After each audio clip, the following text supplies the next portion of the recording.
was the finest person. Yes. Just a little bit.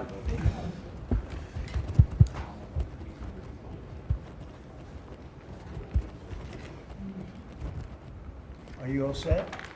Everybody ready? It's nice to be with you. Welcome to the final cabinet meeting of 2025, a year that will go down as the most consequential and successful first year of any administration. They're saying that, not me. Oh, I say it too, actually. A lot of people are saying it. And a lot of that is thanks to the men and women in the cabinet. With the new and improved cabinet room, I might add. We took pictures down from the vaults. We have vaults downstairs with lots of pictures that haven't been exposed to the world for, in many cases, over 100 years. We brought them up, and we're using them as they should be used. But the cabinet room looks beautiful, like it should now. The Oval Office looks beautiful, like it should. It was not. It was like the rest of the country. It was in disrepair. 1 year ago, our country was dead, and said to me by many leaders, we had a dead country. Now we have the hottest country anywhere in the world. It's true. The hottest country anywhere in the world. Think of that. In 4 long years of the Biden administration, there were just $1 trillion of new investments in the United States in 10 months. We've secured commitments of over $18 trillion. So they had, in 1 year, less than $1 trillion. That's in a period of 4 years. Think of it, 4 years they had less than $1 trillion.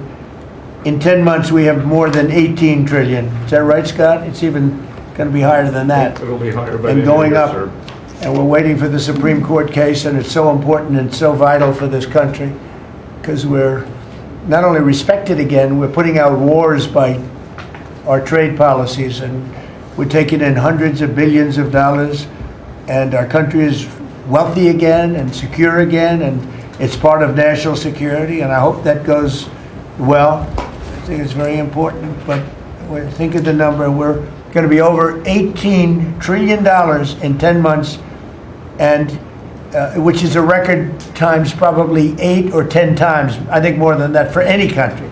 There's never been a country that's had that kind of an investment ever in history.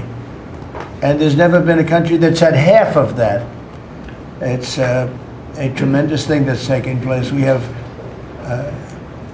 companies moving in from all over the world, from Mexico, from Canada, from Europe, from China, from Japan a lot. We just had Toyota is going to spend $10 billion, they just announced, on building new plants in this country. Our workers, they're going to be our workers, but they're spending a tremendous amount. So the stock market has set 46 all-time highs. And this last Friday, which is called Black Friday, was the biggest ever online sales that there's ever been by a lot. More Americans are working today than at any time in the history of our country. I mean, these are the facts we have to get out. And, you know, there's this fake narrative that the Democrats talk about, affordability.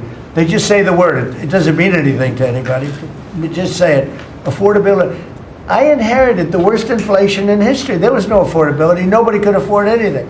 The prices were massively high. Do you remember when we took over eggs?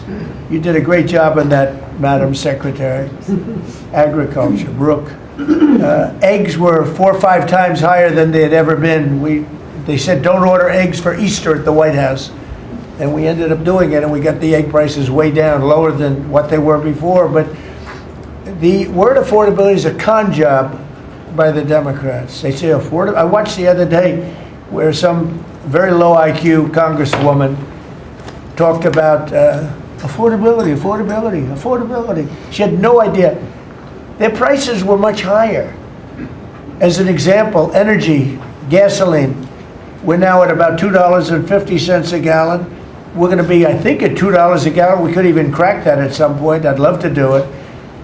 And we could do it more easily if we weren't building up the strategic national reserves, which Biden emptied out before the election so that he could try and get elected, meaning he started it, then he got thrown out of the race, then she took over and she kept it going, and they emptied out these strategic national reserves, which are really meant for something else. They're not meant to keep people happy with their gasoline price. They're meant for war.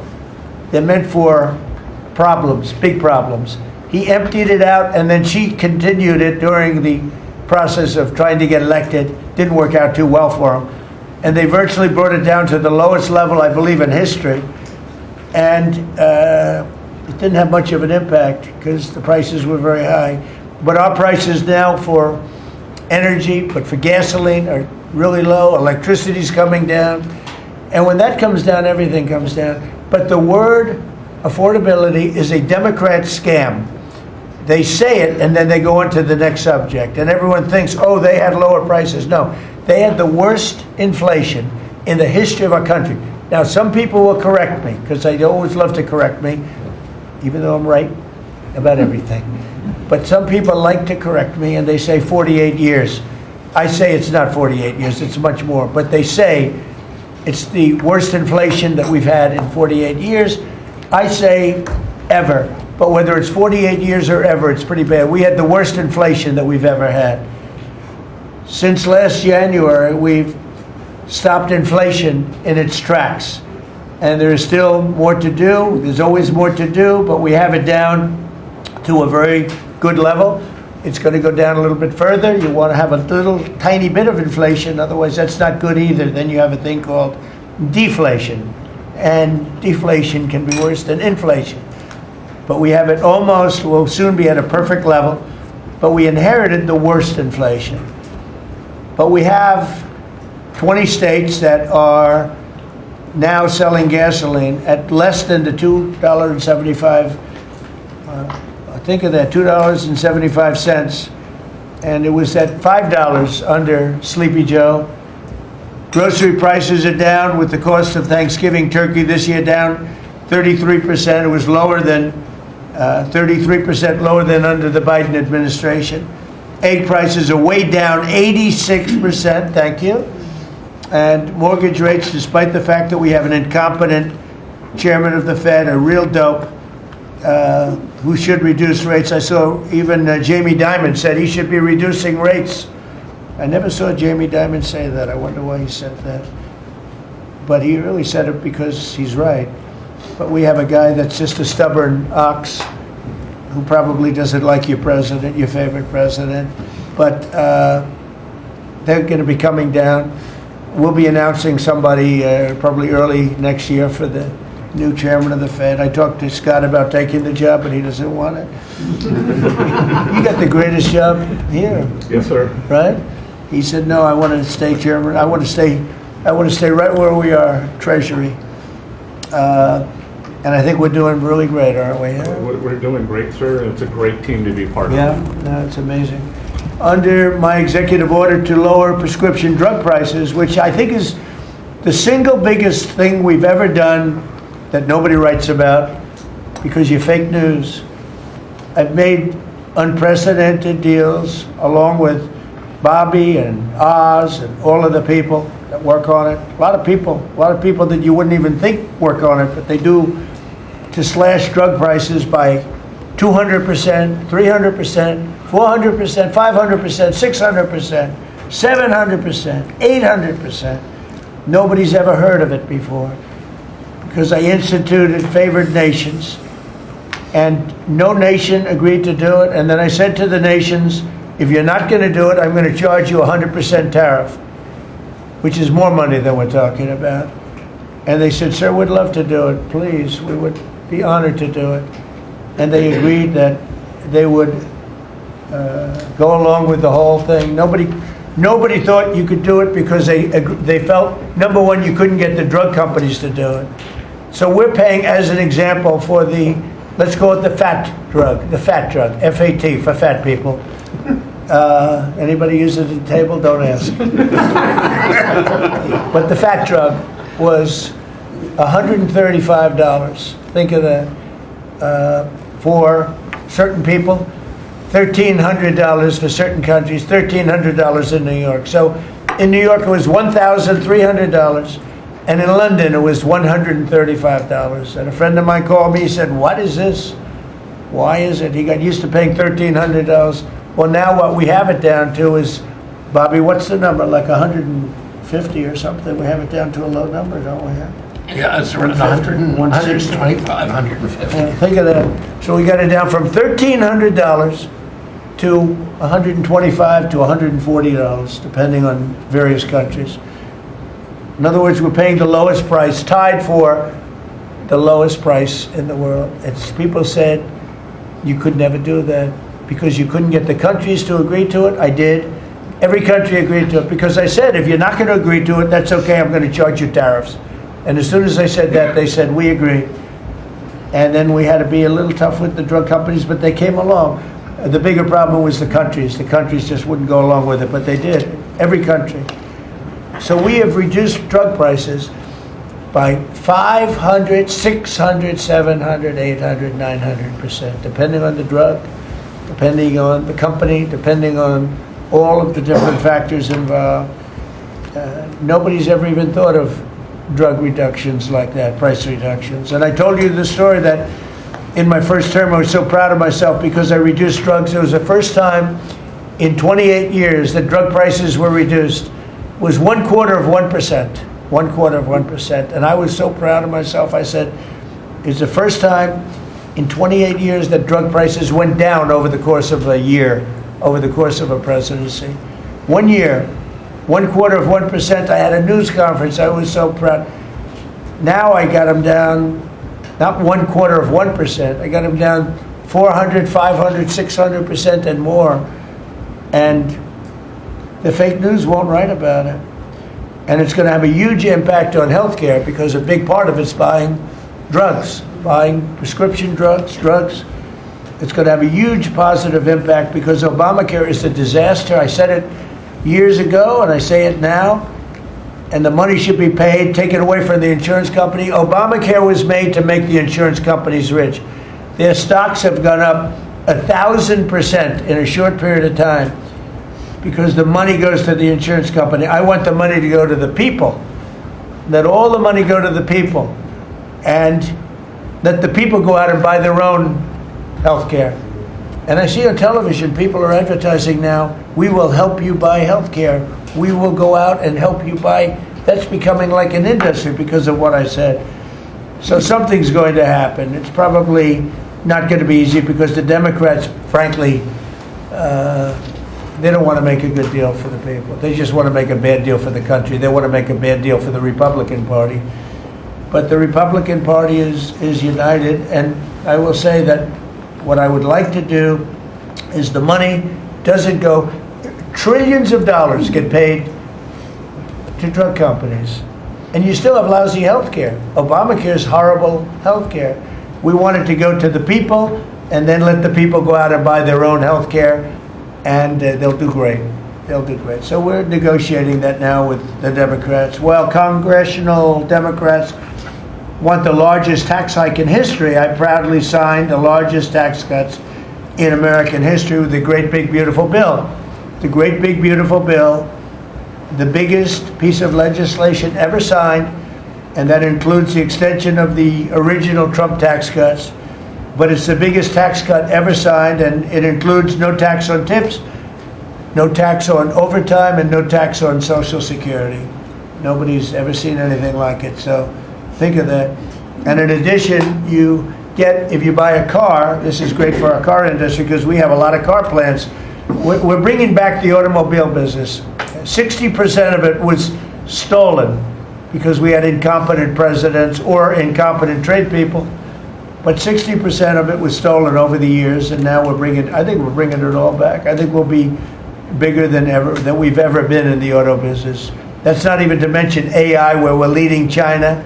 You know, we're leading China by a lot. They're not going to catch us. We have to be smart, but if we're smart, they're not going to be able to catch us. They know that. They told me that.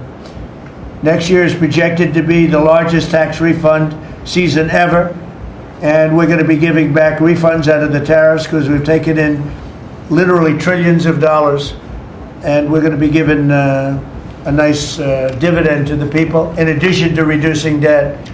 We, as you know, I inherited a lot of debt, but it's peanuts compared to the kind of numbers we're talking about. So we're going to be making a dividend to the people, and additionally, we're going to be able to reduce debt And as time goes by over the next 2, 3, 4 years, those numbers are going to go up. And I believe that at some point in the not too distant future, you won't even have income tax to pay, because the money we're taking in is so great, it's so enormous, that you're not going to have income tax to pay. Whether you get rid of it or just keep it around for fun or have it really low, much lower than it is now, but you won't be paying income tax. We've slashed $1 trillion in costly job-killing regulations, saving Americans an estimated $2,100 for a family of 4. The Biden administration was the exact opposite, but times 4. They went up $6,000. We went down $2,100. Think of that. To bring down energy, electricity, and utility prices, I ended the Green New Scam. They call it the Green New Scam, one of the greatest scams in the history of our country. They talked about global warming and all that crap, and what they've done to this country.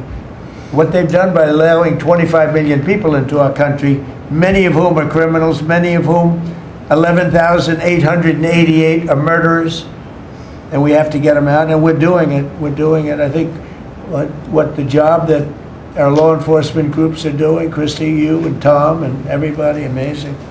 What you're doing is amazing. I terminated the insane electric vehicle mandate, and look, some people that make electric cars weren't happy with that. But we have to do that because you have to have a choice, whether it's a gasoline-powered car, and we have so much gasoline. You know, China doesn't have gasoline. We do. And whether it's a hybrid, which really are working really well, the combination of electric and gasoline-driven. But we, everybody was supposed to, by 2030, everybody had to own an electric car under the Biden stupidity. And not everybody wants to do that. I like electric cars. I like all cars. They're all good. They all have reasons. But you want to be able to go and buy what you want. I opposed historic tariffs that are now bringing in so much money that nobody's ever seen anything like it. And countries that were ripping us off, including allies, but they were ripping us off for years. I won't use the names. I won't mention Japan. I refuse to mention South Korea. I will not mention names. But they were ripping us off like nobody's ever been ripped off before, and taking horrible advantage of your country. But now we're making a lot of money. We're making a lot of money because of the tariffs that are pouring in. And it's really national security. Among everything else, it's national security. We've also rapidly turned the worst border crisis in world history. I believe we had the worst border ever in history. I don't care if you had a 4th world country. You know, we allow 3rd world country in. We would allow 4th world war countries in also. It doesn't matter. There was never a border that was as bad as our border. We allowed anybody in with no checks, no vetting. So we've rapidly turned the worst border crisis in world history into the strongest border in the history of our country, and probably one of the strongest borders in the history of the world, because we have nobody coming through. And I want to thank our people. The Border Patrol is so amazing, ICE, and I want to thank the military for the backup, because they're standing right behind them, and that was really nasty for a period of months, and now it's no longer nasty. Now they don't even come up. Nobody comes up. It's an easy job. It made your job a lot easier, because they know they're not going to get through. And we take people in, but they have to come in legally. For 6 months in a row, 0 illegal aliens have been admitted into the United States. You believe that? 0. We had millions of people coming in a year, millions. Now we have 0 for 6 months, and these are given by radical left people that do the numbers. I mean, they're not doing me any favor. They're being. We don't have our net numbers are unbelievable, but we had 0 people in the last 6 months. Illegal border crossings along the U.S.-Mexico border have plummeted to the lowest level ever recorded, and nobody talks about that anymore. You know, it's crazy. They don't talk about it. You think they'd say, well, Trump's done a great job at the border. This country is being destroyed by the border. But you always find something new, like, is he in good health? Biden was great. But is Trump in good health? I sit here, I do 4 news conferences a day. I ask questions from very intelligent lunatics, you people. I give the right answers. There's never a scandal. There's never a problem. I give you answers that solve your little problems. You go back and you can't find anything, but you do stories about Biden was in wonderful health. The guy didn't do a news conference for 8 months. If I go one day, I had one day where I didn't do a news conference, there's something wrong with the president. You people are crazy. I'll let you know when there's something wrong. There will be someday. That's going to happen to all of us. But right now, I think I'm sharper than I was 25 years ago, but who the hell knows? By the way, I took my physical. I got all A's, everything. But they said to me, would you like to take a cognitive test? I said, is it hard? They said, yes. I said, well, I'm a very smart person. Who was the last president to take one? No president has ever agreed to take one. Because when you get into the mid-questions, meaning, 10, question number 10, 11, 12, 28, 30, they get harder and harder. And they said, would you like to do it? I said, well, no reason to do it. Nobody's ever done it. I'll do it maybe, but there's really no reason. They said, sir, the problem is this is Walter Reed Hospital. And that's a military hospital. And that means that things are, sort of open. It's not like private where you have, if you do poorly, we'll have to, probably you'll find out. I said, I won't do poorly. I'm a smart person, not a stupid person. And as the doctor will tell you, I aced it. Right, Susie? I aced. I got every question right. And these are tough questions. These are questions that I would say 99% of the people that I'm talking to right now, meaning the people from the fake news, would not do well in those exams. But I'm the only one that took it. I got every single question right. And then I read in the New York Times, is Trump sharp? Trump is sharp.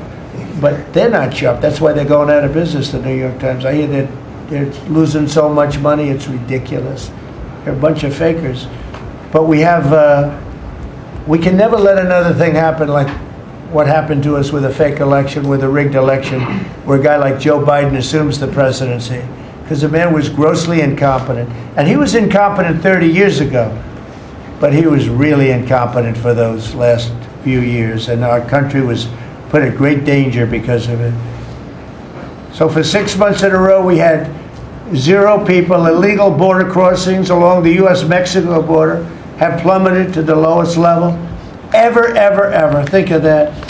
And the net benefit to our country is enormous, incalculable. America is strong and respected again. On the world stage, we're really respected. In fact, I went to a NATO and they were calling me the president of Europe. We're doing very well. We have a lot of respect. As you know, we have a problem with a war that our people are trying to settle now with Russia and Ukraine. We are not involved in the war monetarily anymore. Biden gave away $350 billion like it was candy. That's a massive amount of money. And much of it in cash, a lot of it in equipment. I don't give away anything. We sell the equipment to NATO. The European nations pay us for the equipment, 100% price. And then they bring it to Ukraine or whatever they do with it. But we're trying to get that settled. I've settled 8 wars. This would be the 9th. And our people are over in Russia right now to see if we can get it settled. Not an easy situation, let me tell you. What a mess. It's a war that never would have happened if I were president. Not even a chance. And it didn't happen for 4 years. We've renamed the Department of Defense the Department of War, and I thought that would be controversial. And frankly, I tell you what, I haven't met one person, there's not one person I've met that doesn't like it. Think of it. We won World War I, World War II, everything in between, everything before it. And then we said, let's change the name. So we changed it back to what it was, Department of War, and Pete's doing a great job. We ended 8 wars, think of that. 8 wars, but we're going to do one more, I think. I hope. Every time I end a war, they say if if President Trump ends that war, he's going to get the Nobel Prize. If I end that war.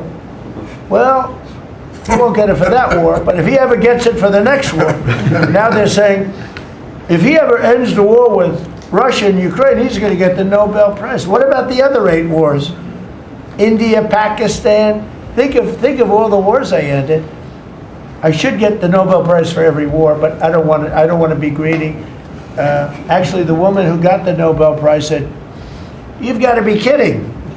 Trump deserves the Nobel Prize." So that was very nice of her. I appreciate it, which is true, actually. But I don't care about that. You know what I care about? I care about death. I care about all the people that are dying. And last month, 27,000 young people died, mostly young people, mostly soldiers, despite some missiles being shot into Kiev and other places. But think of it, mostly young people. 27,000 people died between Russia and Ukraine last month. What a shame. So we're restoring law and order to our cities and towns. If you look at what's happened, and I want to pay my deepest respects to those 2 incredible people from the National Guard in West Virginia they came from. I spoke to their parents. Sarah is gone. She passed away. She's looking down on us now, and she loves her parents, and they loved her. They were, somebody said, "How are they doing?" I said, the word is devastated. Doing. How are they going to do? They're devastated. The rest of their lives they're going to be devastated. She was an incredible person, highly respected, top of her class, everything. She was like a perfect human being. 20 years old, just started. She was like a baby. She was so proud. They were giving her a promotion, and she told the parents that she was getting a promotion, and they were so proud of her. Then they get a call that this happened. And we have one young man who's fighting for his life. He's fighting very hard. I think he's probably doing better than anybody. They said he didn't have a chance. I'll tell you, the one who said he's going to live is his mother. I spoke to his mother. "Sir, he's going to live." I spoke to her very soon after this horrible event took place with this scum that is able to come into our country. I spoke to his mother. "Sir, he's going to be okay. I'm telling you." No doctor thought that. Nobody thought that. He was hit in bad places, and she was like so positive. It was incredible. And it's possibly right, Pam, right? Possibly right. Boy, it would be amazing. If he lives, it would be amazing. A miracle, actually. But we're very proud of those 2 people. We're very proud of the National Guard. We're very proud of our military and our police and our firemen and women. If you go back and take a look a year ago, year and a half ago, it all changed, I think, on November 5th, the day of the election. But you go back before that, you couldn't get people to join the military, Pete, right? They didn't want anything to do with military. They wanted nothing to do with joining the police or the fire. They wanted nothing to do with anything. They had no spirit. The country it had no spirit, nothing. And now we just had the highest recruitment in history, and we're getting great people. We're getting great people. And I will say, despite what just happened, Washington, D.C. has become a really safe place. And I guess this lunatic probably was upset that the National Guard is so effective, because we were really, really effective, and we are. And Washington, D.C. is now considered a very, very safe city. We had crime numbers a year ago that was so bad, embarrassment, that the city, the capital of this country, could have numbers like that. And Washington now is, no murders, no this. It's been a miracle also what happened here. And now we're in Memphis, and we're going to New Orleans pretty soon. Over there, the governor called me. He'd like to have us go there. Governor Landry, great guy, great governor. He's asked for help in New Orleans, and we're going to go there in a couple of weeks. And we're doing a real job. Even Chicago's down a little bit because we have a minor force there. We could knock it down within 4 or 5 weeks. We could bring it down to almost nothing. But we have a governor that's grossly incompetent, and we have a mayor that's even more incompetent than the governor. He's a very low IQ person. And typically low IQ people don't make good mayors. So I want to thank all of our cabinet members. They're high IQ. Let me say one. Yeah, generally speaking, a couple of them a little concerned about. No, but I want to thank, we have a great cabinet, an amazing cabinet, amazing people. All of them, you know, sort of have become stars. We're getting credit for the good cabinet, actually. And I just want to wish everybody a great holiday. We've I think done a great job with the White House, bringing the White House back. You see the Palm Court that was redone. The Lincoln bedroom was redone. The Lincoln bathroom is now gorgeous, like it should have been. It was terrible green tile that was never the way it was supposed to be. It was done in the 1940s, actually, but it was not proper. And we're restoring the White House just like we're restoring the country, and people are thrilled. But the First Lady's done a beautiful job with the Christmas trees and all the decorations. I see the wreaths on the windows. I've never seen that before, on the windows of the White House. And you know, it's 4 stories high. I said, how did they get that wreath? They had people going up in a little dangerous, I wouldn't want to do it. But they put them up, and we have wonderful people working in the White House, and they're really proud to bring the building back. Because this building was a little bit like the country. It was mishandled, it was mistreated.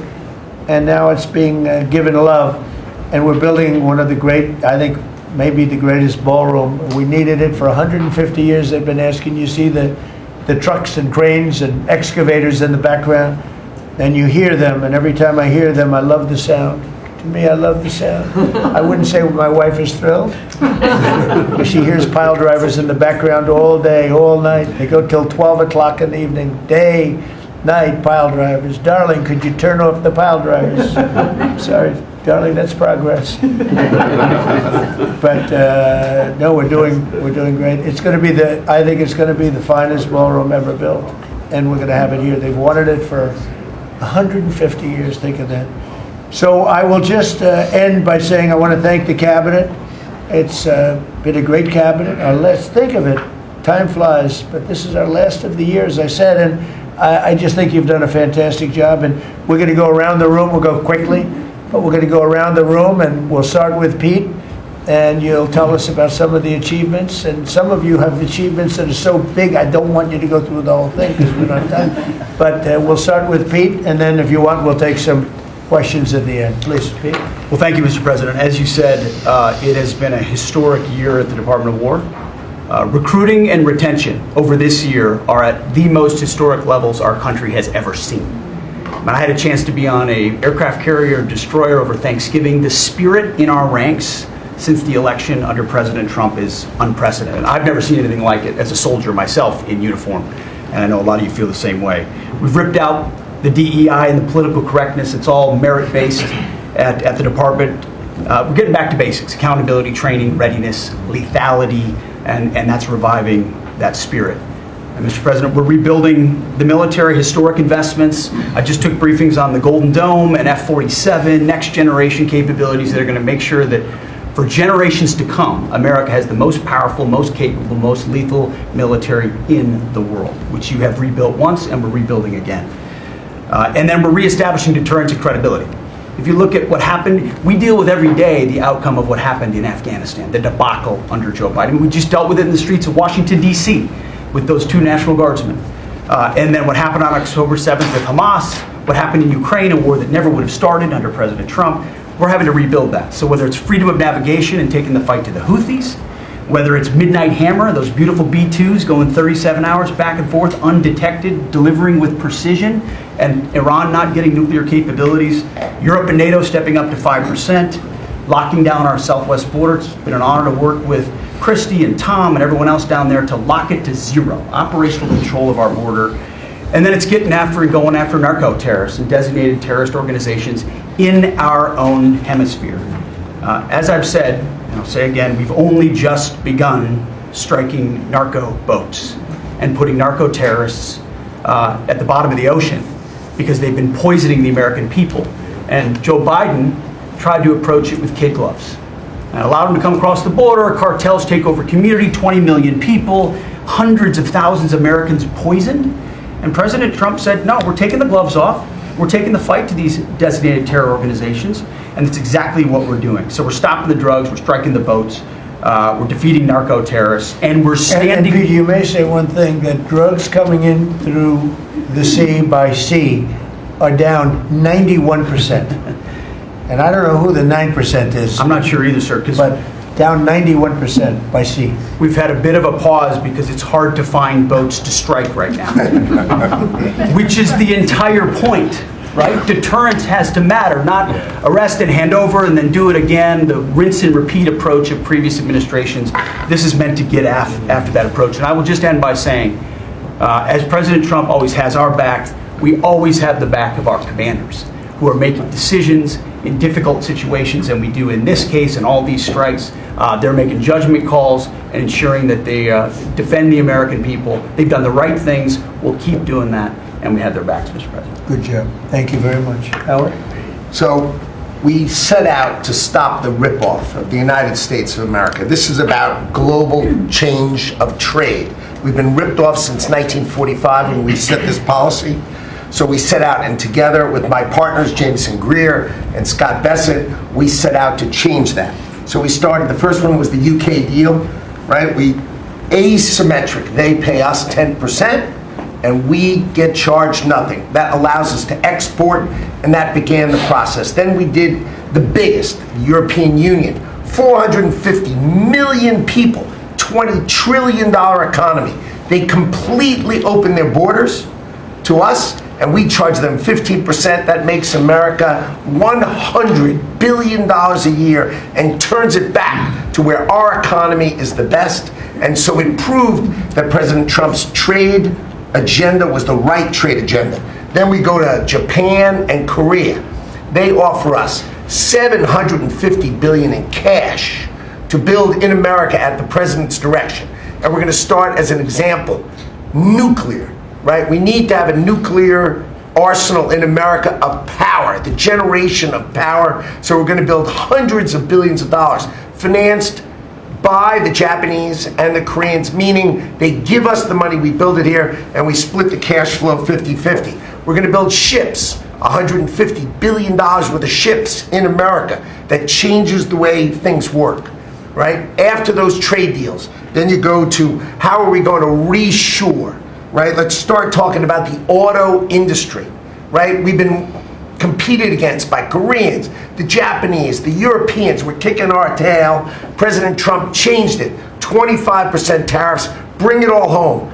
This year, General Motors stock up 40%, Ford up 34%, and on the same day that we announced we had set all the tariffs, Sean Fain, the head of the United Auto Workers, called and said, I can't believe I'm calling a Republican Secretary of Commerce to tell the president that this is the greatest administration for auto workers in America. Stocks up and auto workers up. That proves that President Trump understands how to take care of the whole ecosystem, both the companies and, more importantly, the people who work there. Semiconductors, right? We didn't build any. The Biden CHIPS Act was a $60 billion giveaway, right? We've now turned that.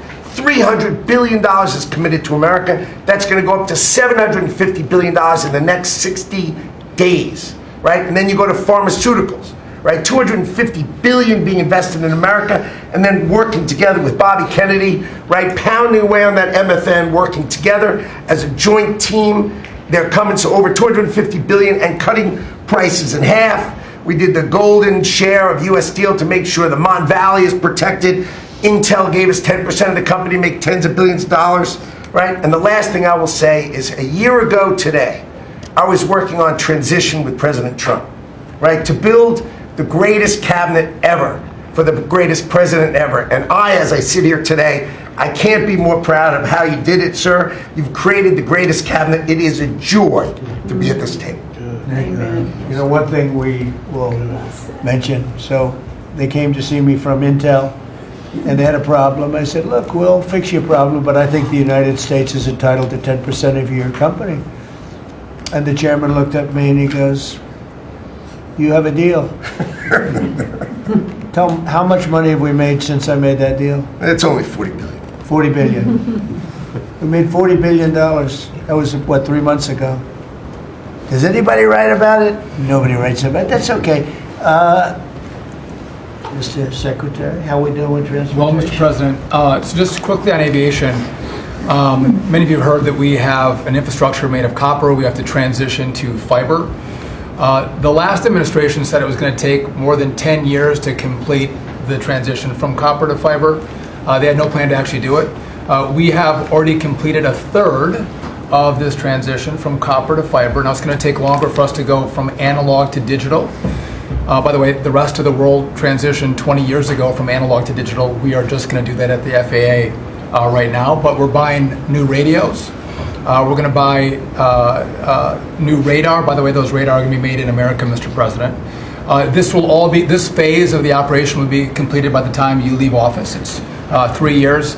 I do need another $20 billion, Congress, to start the second phase, which is really important, and we'll try to get that done also in that 3-year time period, but we need the money, critically important.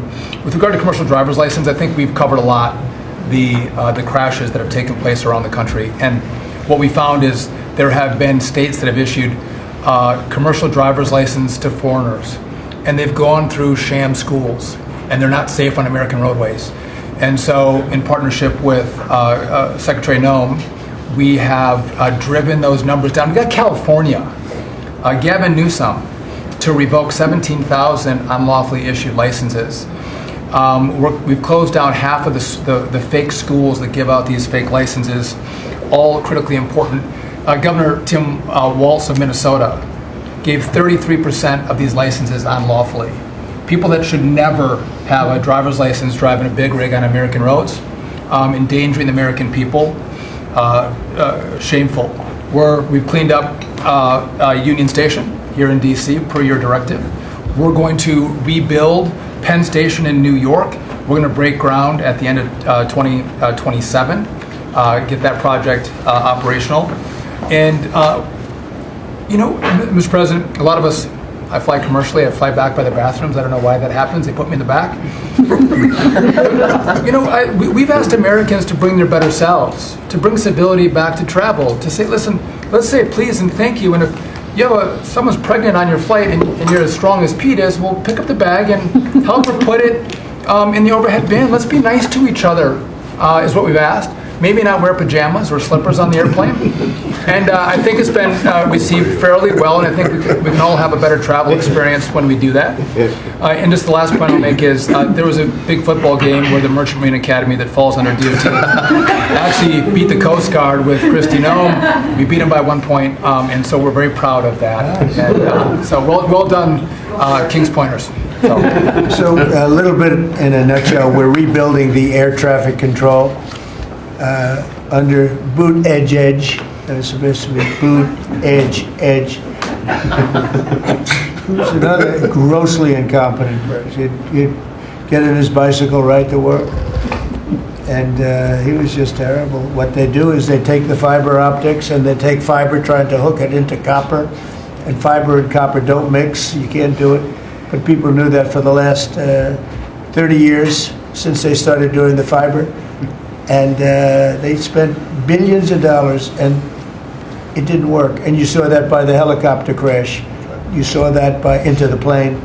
You saw that by a lot of things. So we're doing a brand new air traffic control system, and it's going to be the best, and it's going to be from top to bottom, and we have the 3 top companies in the world bidding on it, and it's going to be one bid, and we're going to have one company responsible, and it'll be the best system. And it's going to make this. Look, our skies are safe. Otherwise, we wouldn't let people fly. But we're going to have the safest skies. We're going to have the best system anywhere in the world.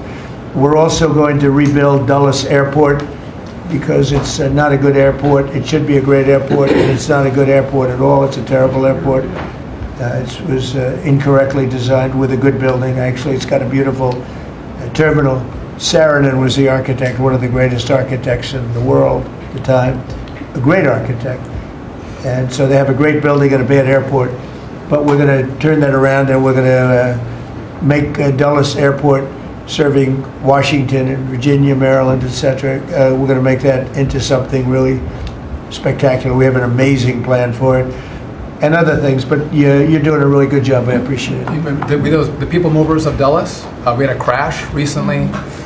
So we're going to announce that later today, a request for bids on this. But again, it's not a great airport, which we can make great in this administration, Mr. President. We have a design that's amazing for Dulles. It's going to take Dulles and make it a really bad, it was a badly designed airport. We're going to make it into as good as there is in the country. It'll be exciting. Okay, please. All right. Well, Mr. President, it's good to be here at this meeting because in 1 year you can look around the table and see the change. And I think one of the biggest changes is how this cabinet works together. And I want to start there. This has often been said, I found out some things this year that I didn't know, that the Department of what was Defense, now Department of War, and the Veterans Department had never really communicated. Now, we're fraternal twins, in a way. Pete and I are. He lives better, I'm better looking. But in the looking at this, I mean, he brings them in. He keeps them for a number of years, up to 20 or longer. And then they come into what the country is committed to our veterans. And if you don't have both ends working correctly, then recruitment lags, morale lags, and we've been able to work and fix a great deal of that. I didn't need to change our name, but I did do one thing. I put the veteran back first at the VA. And we did that in 1 year. How did we do that? We started taking things that have been neglected for a long time and put them back. We had a backlog in which we've dropped over 160,000. We're not talking year-to-year change at the VA. We're talking 5-6 year. We have to go back 5 to 6 year prior COVID numbers to see the change of backlogs that are now reduced. We do it in 6 months instead of the long time it took. In fact, it grew under the Biden administration. It shrank over 160,000 under us. Champ VA, which is a program we have, has basically been back to day. It was at a terrible state, which delays and claims and everything's going on. We've got that back. We're doing things like taking a new look. I have one question that I ask when I go to my hospitals, with probably over 170 hospitals, 1,200 clinics, and I ask the people one thing, Mr. President. I say, what are you doing right now that if you were just honest and I wasn't standing here, you say, this is stupid? It's been amazing what we've gotten, and the feedback that we've had. We've been able to change how we do credentialing, how we do privileging, how we do hiring. We're all working through that, and it has all made a difference for our veterans as we go forward. CNP exams for veterans out there listening. If this is the one where disability claims, where they say, well, let me send you to a doctor to make sure.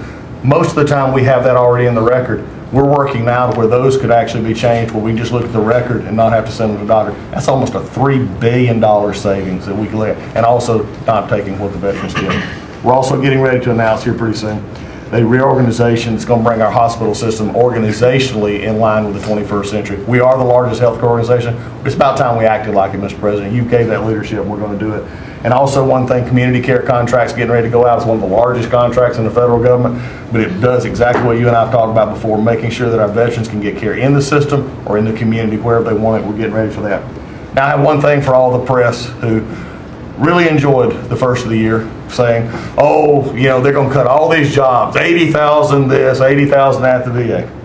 Mr. President, every success that I just gave you came after the fact, or pretty much after the fact, that we had 30,000 take early retirement. Early retirement, no risk, although you reported it as loss and risk, you can't help yourself. 30,000 took the retirement.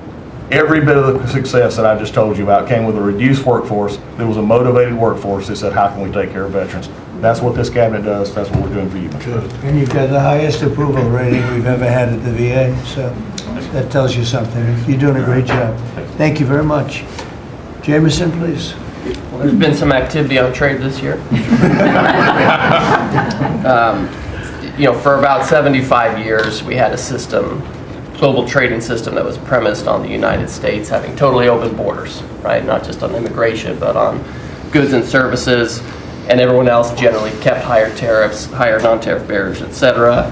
Obviously, the outcome was we had a huge trade deficit. You took it head on. You gave all of us who work on the file a lot of leverage. So we spent the past 10 months or whatever we've been doing now just going around the world and flipping the script. So now we're in a situation where we've protected our industries, we have the tariffs, and the other countries have decided to take their tariffs down and non-tariff barriers. And we've done it in a very constructive way. We've achieved agreements on reciprocal trade, which are a new kind of trade agreement that's really focused on making sure we have balanced trade, we have reciprocal trade, that we're treating each other fairly. And it's been embraced by the international community. And it's going to be exciting to see what it's like 5 years, 10 years from now, because you've changed it. And that's how it's going to be now. And I think you should be commended for it, and we look forward to seeing what comes in the next few years. Thank you very much. You're doing great.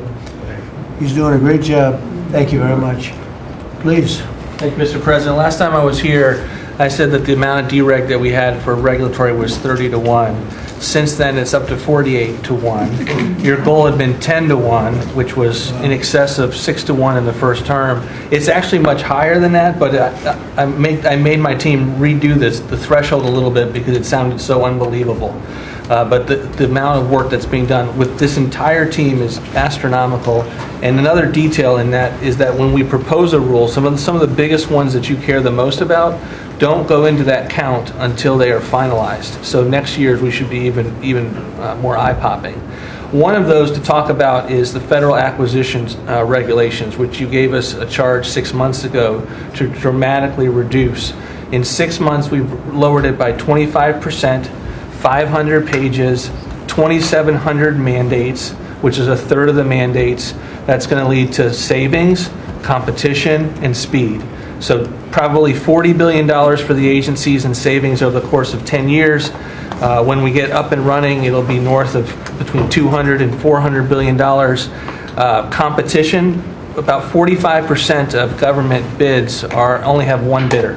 So you got no competition in that situation. That will now change, and then we're just getting faster, months, and hopefully we turn it into years, which means you all around this table can buy things that you need quickly, and that you have better vendors to come, many of them small businesses who want to participate in the federal procurement process. So making all sorts of improvements on that front is very exciting. Thank you, Mr. President. Great on the regulations. We're cutting them at levels never seen before. And I have the record from the first 4 years, but we're blowing that record away, so it's been really great. Good. Scott? Yes, sir, Mr. President. Great to be with everyone. And, you know, when you were giving your report, which was fantastic, and I listened to the report of all my colleagues here and those that will come, it reminds me when I played in the NFL, we had this thing called game film. You know all about film. And we had a saying that said, the film don't lie. The film tells a real story. And I hope that the American people, when they watch the film that's going on now in this time in our history, that they will see that America is greater today than it ever has been. And so I thank you for that. And thank you for giving us good stories that we can tell for the American people. Scott, we're saving our country. Yes, sir. Okay, and I don't want to be braggadocious. We're saving our country. Our country was going down and would never have been able to come back. We're saving all of us, but we're saving our country. All right, go ahead, please. Yes, sir. So at Housing and Urban Development, in keeping with your executive order, sir, in making America's streets safe and beautiful again, we've been very intentional about making public housing in our country safe. And I want people to know, our colleagues know this, but people in America know that we actually care about people that live in public housing around our country. A lot of public housing is wrought with crime, sex trafficking, drug trafficking, illicit drugs, illegal aliens living in public housing, but we've put them on notice to let you know that it's not lost on us. We care about the people, we're paying attention to it, and we're going to root out crime in public housing. We've been very focused on working with the Memphis Safe Task Force, the DC Safe and Beautiful Task Force, working with Pam and Christy and others, and law enforcement. Our law enforcement is tremendous. Every single night they go out and they go to public housing to make sure that our people are safe, mothers and children are safe. And so at HUD, you know, it's a different day. We're running new plays.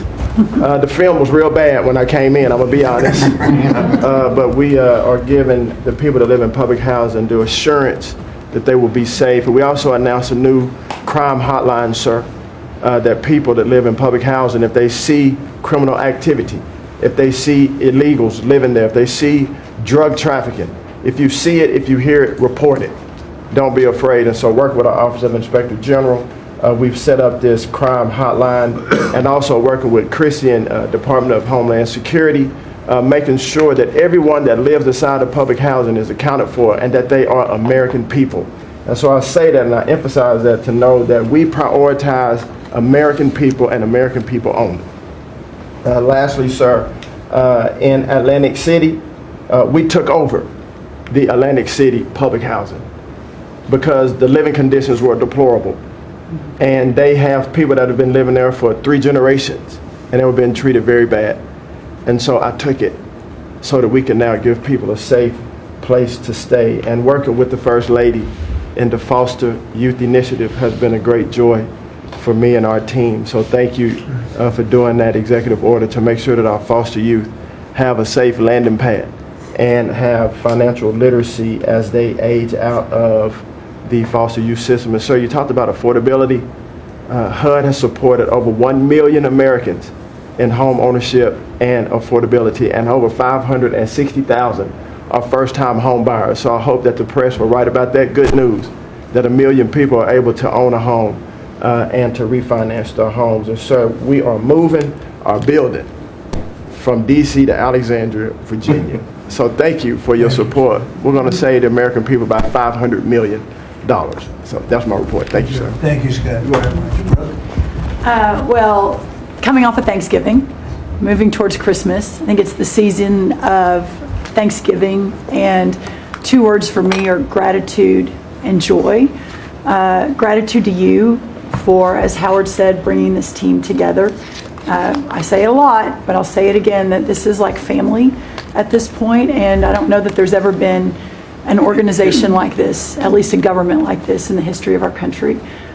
These jobs are hard, but the joy every day in getting to fight for America and save the country is the privilege of all of our lifetimes, I believe. So thank you for that. At U.S. Department of Agriculture, the People's Department, Abraham Lincoln launched this department in 1862. But under your leadership, we have finally, again, put farmers and ranchers and rural America first. In the last year, it's no longer DEI, climate change, sending out money based on the color of a farmer's skin. It's now about literally putting farmers back at the center of it. And under the last administration, we talked a lot about affordability. We'll continue to talk about that. But under the Biden administration and the destruction of our economy and the cost of inflation, interest rates for farmers and ranchers went up 73%. Labor went up 47%. Fertilizer went up 36%. Fuel went up 28%. So when you think about the extreme economic strain that a lot of our farmers are under in our farm economy, these are massive, massive numbers that will take some time to get out from under. But we've already seen the beginnings of the movement toward more affordable food, housing, fuel, et cetera, and that will only continue to trend as we work to solve those issues. My partners in trade, of course, they do the work, but I'm constantly talking to them about selling more soybeans, selling more corn, getting more of our products out. But when we really think about how to solve for this idea that for so long our farmers, many of them have been farming for government checks instead of moving their product around the world, these trade deals change that forever. And it isn't one trade deal or 2 trade deals, it's dozens of trade deals. And so talking about rural prosperity and bringing the golden age back to rural America, which has been lost for too long. And we're going to focus on that next year, hopefully with our Vice President, many of our cabinet members. But the opportunity to do that under these new trade deals is unprecedented. And so just putting farmers first, our ranchers first, Mr. President, is such a huge priority and an accomplishment of the last year. The second quick thing is lawfare, and I know you know this better than anyone in the country. When a government politicizes and weaponizes their power to go after average, everyday Americans, well, from you, the top of the heap as president, but all the way down to the ranchers in South Dakota, the Maud family, who were facing jail time over a fence line dispute that had been in their family for 130 years. We fixed that. The Henry family in New Jersey, who were facing their farm being taken away for eminent domain to give to affordable housing, we fixed that. So being able to completely change the trajectory of private property rights, but especially as it has to do with our farmers and ranchers and our rural communities, changes everything for our country. And then the third thing, we have so much great things to talk about at USDA, but the third thing, which became very much a part of the national conversation during the Democrat shutdown, was SNAP reform, food stamp reform. When all of America saw what so many of us know and have been working on, But when you have so much rampant fraud in a program that 42 million Americans participate in, now big good piece of news that I hope is written about, since you became president, about 800,000 of those 42 million have moved off of food stamps, which is hopefully the plan with better jobs, higher wages, etc. But still, when we found 186,000 dead people or dead people's Social Security numbers being used, 500,000 people receiving benefits more than twice. We had a couple of people receiving benefits in 6 states. In February of this year, we asked for all the states for the first time to turn over their data to the federal government to let the USDA partner with them to root out this fraud, to make sure that those who really need food stamps are getting them, but also to ensure that the American taxpayer is protected. 21 states said yes, not surprised. 29 states said yes, not surprisingly, the red states, and that's where all of that data, that fraud comes from. But 21 states, including California, New York, and Minnesota, the blue states, continue to say no. So as of next week, we have begun and will begin to stop moving federal funds into those states until they comply and they tell us and allow us to partner with them to root out this fraud and to protect the American taxpayer. As Joe Biden was working to buy an election a year ago, he increased food stamp program funding by 40%. So now as we continue to roll that back. So the partnership in Making America Healthy Again is also in food stamps, but a lot of what Bobby and I are doing together is really remarkable. But again, just gratitude and joy for this work, and so grateful to you. The final thing I'll say, a lot of gratitude to Secretary Marco Rubio for wearing his Aggie maroon tie as a reflection of Texas A&M beating Florida handily about a month ago. So Marco, I want to thank you, and much gratitude and joy in my heart as well. Yes. But thank you, sir. We also have to say something about China with one of the largest purchases ever in our country, the soybeans. Yes, sir. And so I want to thank President Xi. We had a great meeting. We were in South Korea, and I went to a lot of other places too, but we met in South Korea, and President Xi was great. And China gave us among the largest orders in the history of your world, agriculture. That's right. And sir, may I say, this is the remarkable result of real leadership, and your real leadership. Just a couple of days ago, China announced that they were going to halt all purchases from Brazil because they had found some irregularities in some of the soybeans they're buying from Brazil. And what that means is a continued signal that this country and our farmers produce the best, highest quality soybeans, sorghum, etc. in the world. And what you've been able to do is open those markets up and again, move toward an era where our farmers are not so reliant on government checks, but they have the markets to sell their product. Having said that, we do have a bridge payment we'll be announcing with you next week, as we're still trying to recover from the Biden years. That's right. To help the farmers. We're going to help the farmers. They did not help the farmers. That's right. Thank you very much. Thank you, sir. Scott?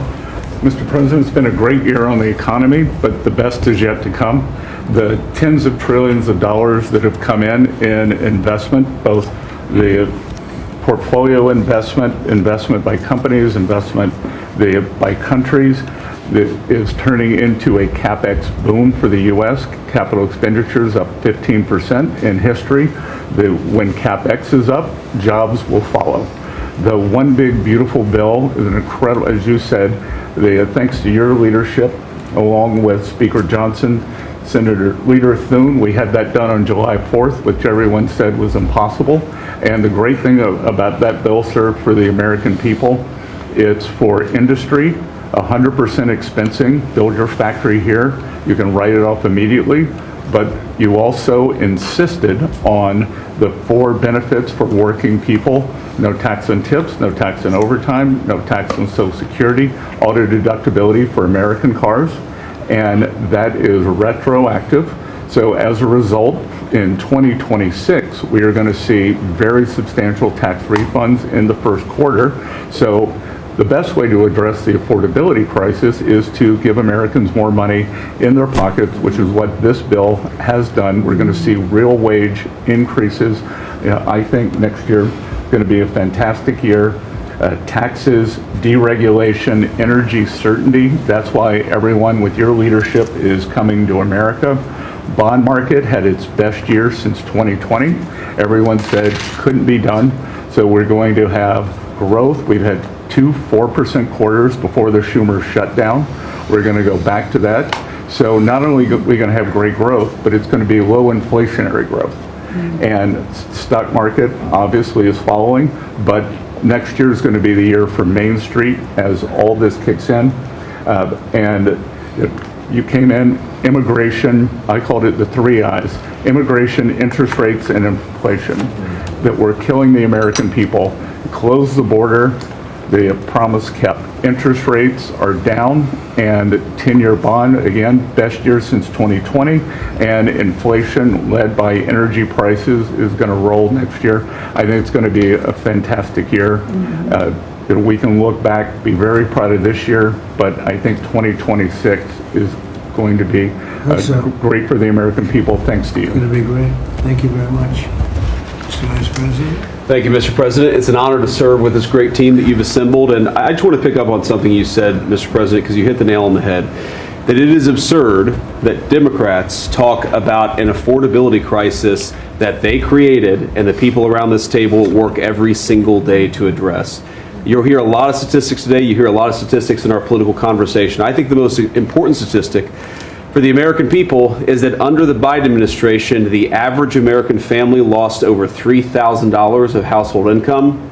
And under the first 10 months of this Trump administration, they have gained over $1,000 of household income. What that says very clearly is that we are fixing the problem that Joe Biden and the Democrats created in the last administration. If you look at every affordability crisis that's confronting the American people today, it is traceable directly to a problem caused by Joe Biden and congressional Democrats. Why did homes get so unaffordable? Because we had 20 million illegal aliens in this country taking homes that ought by right to go to American citizens.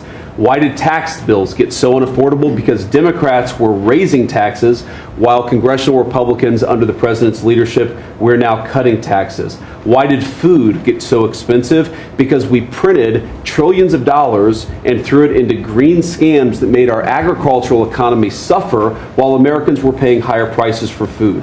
On every single one of those issues, Mr. President, I think we've made incredible progress. But it would be preposterous to fix every problem caused over the last 4 years in just 10 months. I think that we've done incredibly good. But what I see over the next year, and you heard Brooke talk about joy and gratitude, what I really think this season represents for me, and I think for the entire administration, is that we have now done incredible work to fix what Joe Biden broke. And I think that next year in American growth and American prosperity could be the best year that we've had in the United States of America.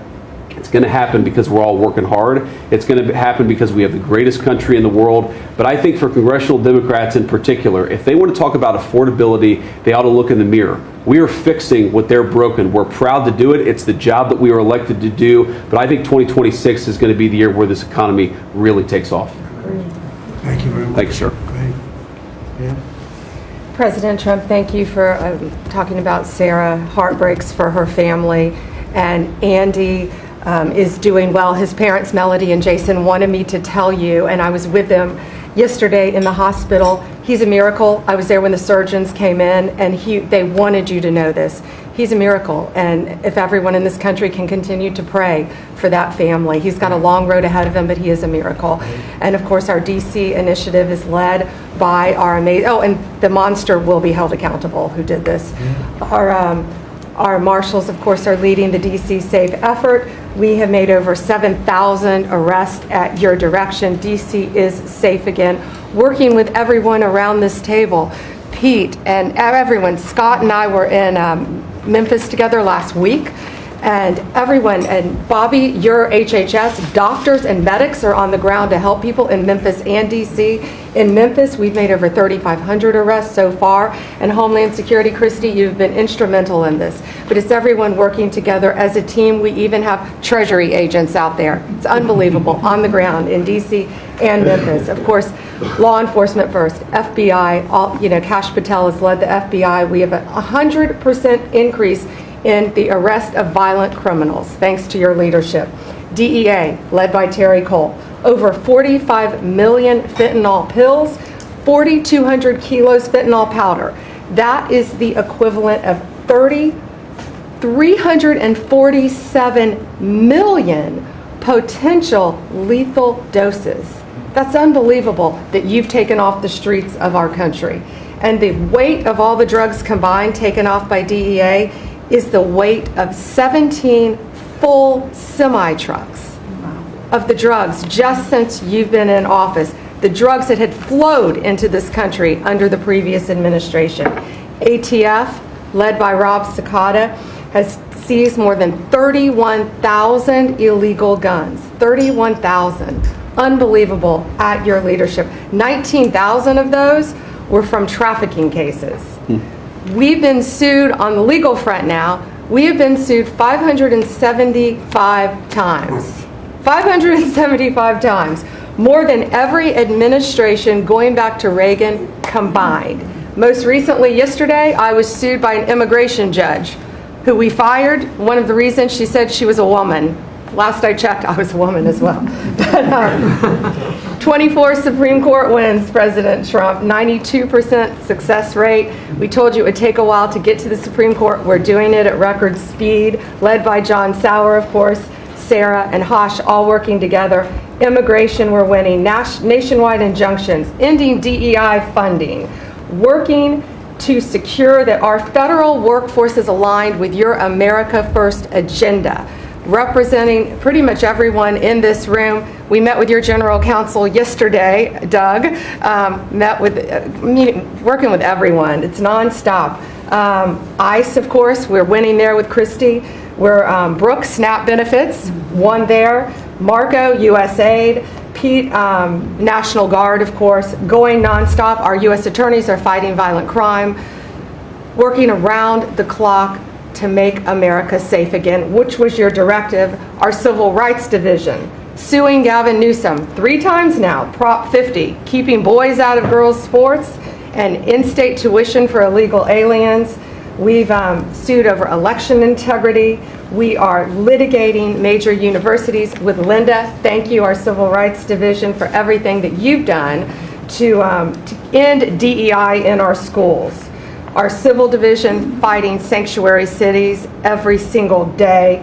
And of course, our Antitrust Division with Google, major settlement. Our attorneys are working on terrorism, TDA, MS-13, Antifa, President Trump. We've charged more than 500 defendants with assault on federal officers thanks to your directive. And also, we have dropped countless cases against Americans that were prosecuted under the Biden administration, including J6, COVID, FACE Act, and more. And as everyone knows, we cannot talk about pending grand jury investigations, but no one is above the law, and that includes what happened in Arctic frost. I hope everyone has a very Merry Christmas, Happy Hanukkah, and Happy Holidays. Thank you for fighting for our country. Thank you. Thank you very much. Please. Great. Well, thank you, Mr. President. Thank you for allowing me to be at this table. When I came on board, I knew really none of you in this last year, and it's been a year, Mr. President, since I've had the pleasure to serve this country on the workforce. Everybody said the Department of Labor would be quiet, fly under the radar, you won't have to do too much. Absolutely not, because you made the American people realize the American dream is real for the American workforce. And it's been under your leadership, Mr. President, that over 2 million jobs that has been created since you started have been native-born workers. And that is the difference between this presidency, this administration, as opposed to the Biden administration, where mostly foreign-born or federal government jobs. And I think through the private sector, over 2 million jobs of native-born. And so the Labor Department has wasted no time in putting that into action with our Make America Skilled Again, either grant dollars, but the intentionality of the apprenticeship program, 1 million active apprentices across this country. We have done over 250,000 new apprentices so far in the first year and registered over 2,000 new apprenticeship programs. Why do we need the apprenticeship programs with the men and women in the trades? Because of the leadership of onshoring and reshoring, and have a lot of these companies reinvest in America. We have to build this country. We cannot do that without the tradesmen and women and the craftsmen of this country. And I think that, Howard and I, we talked about that from the beginning, and we're going to have to lean in on that because we need the labor force, 700,000 new skilled jobs with electricians, construction workers, machinists, and so forth. And as I traveled with the vice president as well, we see that on the manufacturing floors of this country, they're in desperate need. The Department of Labor are going to get the workforce skilled again. Working with Secretary McMahon as we move a lot of the education out to our respective states, we are now working together, and we have deployed $86 million in investments, and a lot of that is in AI infrastructure jobs to have our new workforce proficient and literate in AI if we're going to continue to lead the AI race, and we're working on that. And the Department of Labor is now creating and will soon launch the AI infrastructure and workforce hub, which we will be able to track that metrics to see exactly if these dollars are going correctly. Integrating education and workforce with, obviously, Administrator Leffler and I are on the road a lot together because we're talking about Main Street as well as a lot of the manufacturing jobs and how we're being an ally to our businesses as opposed to an adversary. For far too long under the Biden administration, we were adversaries to our business owners, and we want to give them a leg up always and make sure that we're paying attention. And we want our workforce to be educated. We do not need the numbers that we have seen across this country where our 4th through 8th graders cannot read, write, or do any math, and they are our future workforce. We have to depend on the American worker first. Also, lowering healthcare costs in line with the executive order. I'm working with Treasury and HHS, and rulemaking is underway to expand healthcare transparency and make pricing more affordable for our employers who offer these to their employees. Promoting retirement security. The department rescinded the Biden administration's guidance that restricted the use of crypto in the retirement investments, and we're seeing more and more of that, where we also rescinded the supplemental statement that discouraged the fiduciaries from considering the alternative assets for 401ks, and that will also come through the Department of Labor, that rulemaking. Ending abuse of cheap foreign labor at the expense of the American worker. We launched over 200 investigations into companies who will have abused and or fraudulently against the American worker. So Project Firewall was released. Thank you, Mr. President. We want the trained workforce, but we will root out the fraud and abuse, and we'll protect the American worker first. And slashing the job-killing regulations. The department has rescinded discriminatory DEI practices, and I will tell you, reducing compliance costs for businesses as it was for DEI has saved American businesses nearly $1 billion this year by just getting rid of DEI for that compliance cost that they've had to do. So, Mr. President, continuing to skill the American worker, the American workforce is going to be my mission. We have to do it faster. We have to do it quicker. We have to build so that the American people can realize that American dream that you have laid out so eloquently. And it's an honor to serve under this administration and to talk to the American workers who believe in the American dream again, the pride on their face, the pride of the American worker, the skilled men and women who build with their hands. It's an honor. Thank you, and Merry Christmas. Very good job. Thank you very much. Chris? Mr. President, I am honored and frankly inspired to sit at this table with this incredible team of leaders that work every day for one and only one constituency, the American people. Not this group or that group, the American people. The price of energy that's very much on the mind of Americans. The biggest determinant of the price of energy is politicians, political leaders, and policies.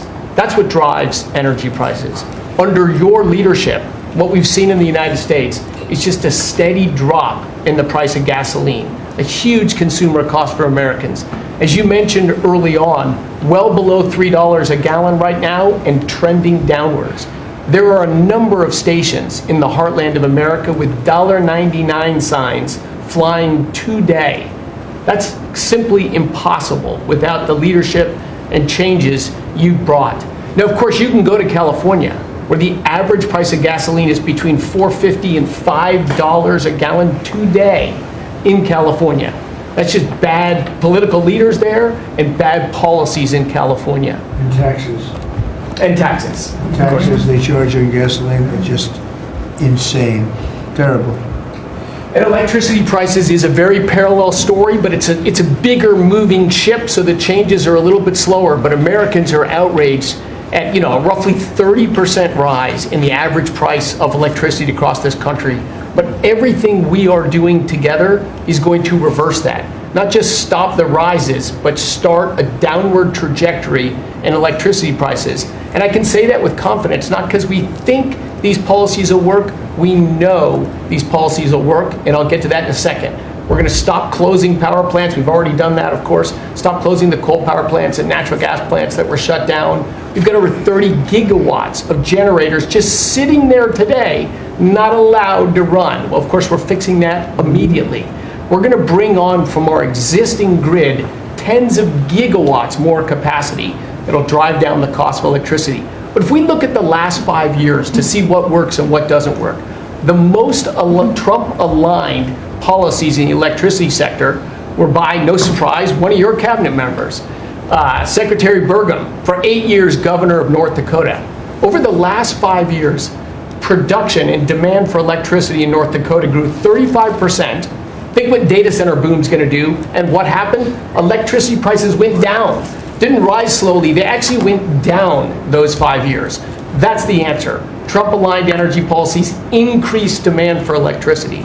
Nebraska and Texas, more Trump-aligned states, had significant growth in demand for electricity. They had electricity price rises, but well below the price of inflation. Unfortunately, Biden brought all of us a lot of inflation. If you look at the other end of the spectrum, California, New York, Massachusetts, Connecticut, Maryland, I could go on. What happened in those states? Policies and politicians that forced the building of unreliable electricity generation, which requires new infrastructure and transmission lines. And what happened?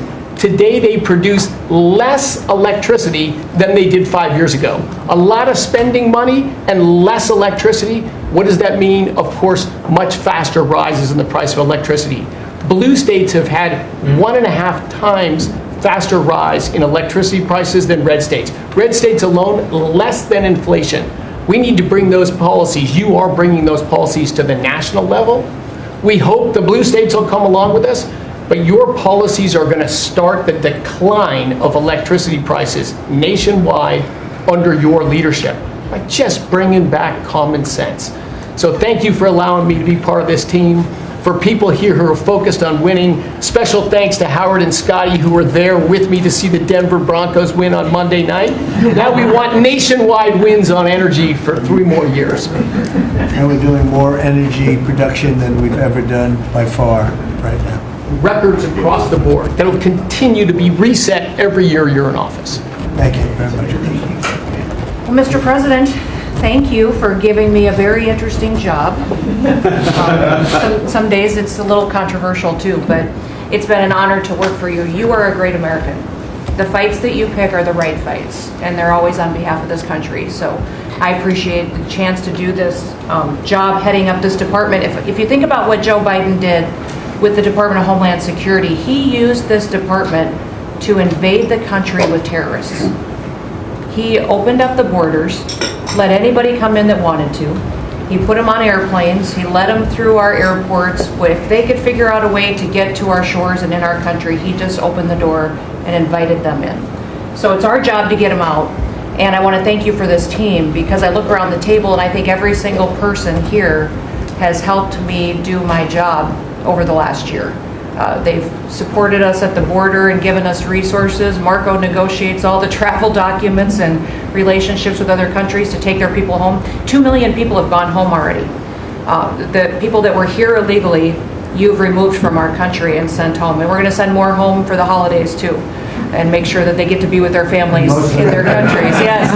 Mostly the bad ones. That's right. Focus is the bad ones. That's right. And there are a lot of them. They're terrible, horrible people. And Pam makes sure she's fighting for us in court so that we can get up every day and be bold. We're going to hire our 10,000th ICE officer.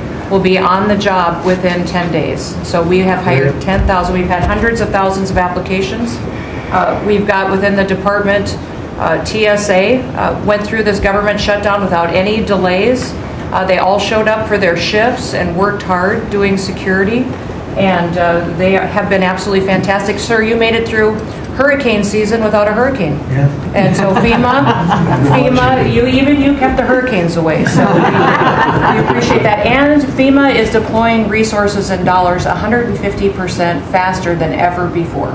So somebody does have something bad that happens to them, you are immediately there helping them and telling them they have the resources to get back up on their feet. So we have built and deployed hundreds of miles of border already.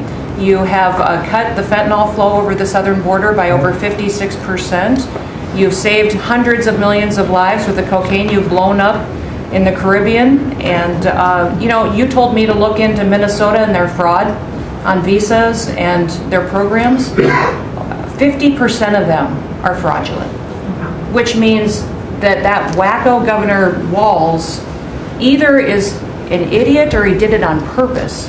And I think he's both, sir. He brought people in there illegally that never should have been in this country, said they were somebody that they're not. They said they were married to somebody who was their brother or somebody else.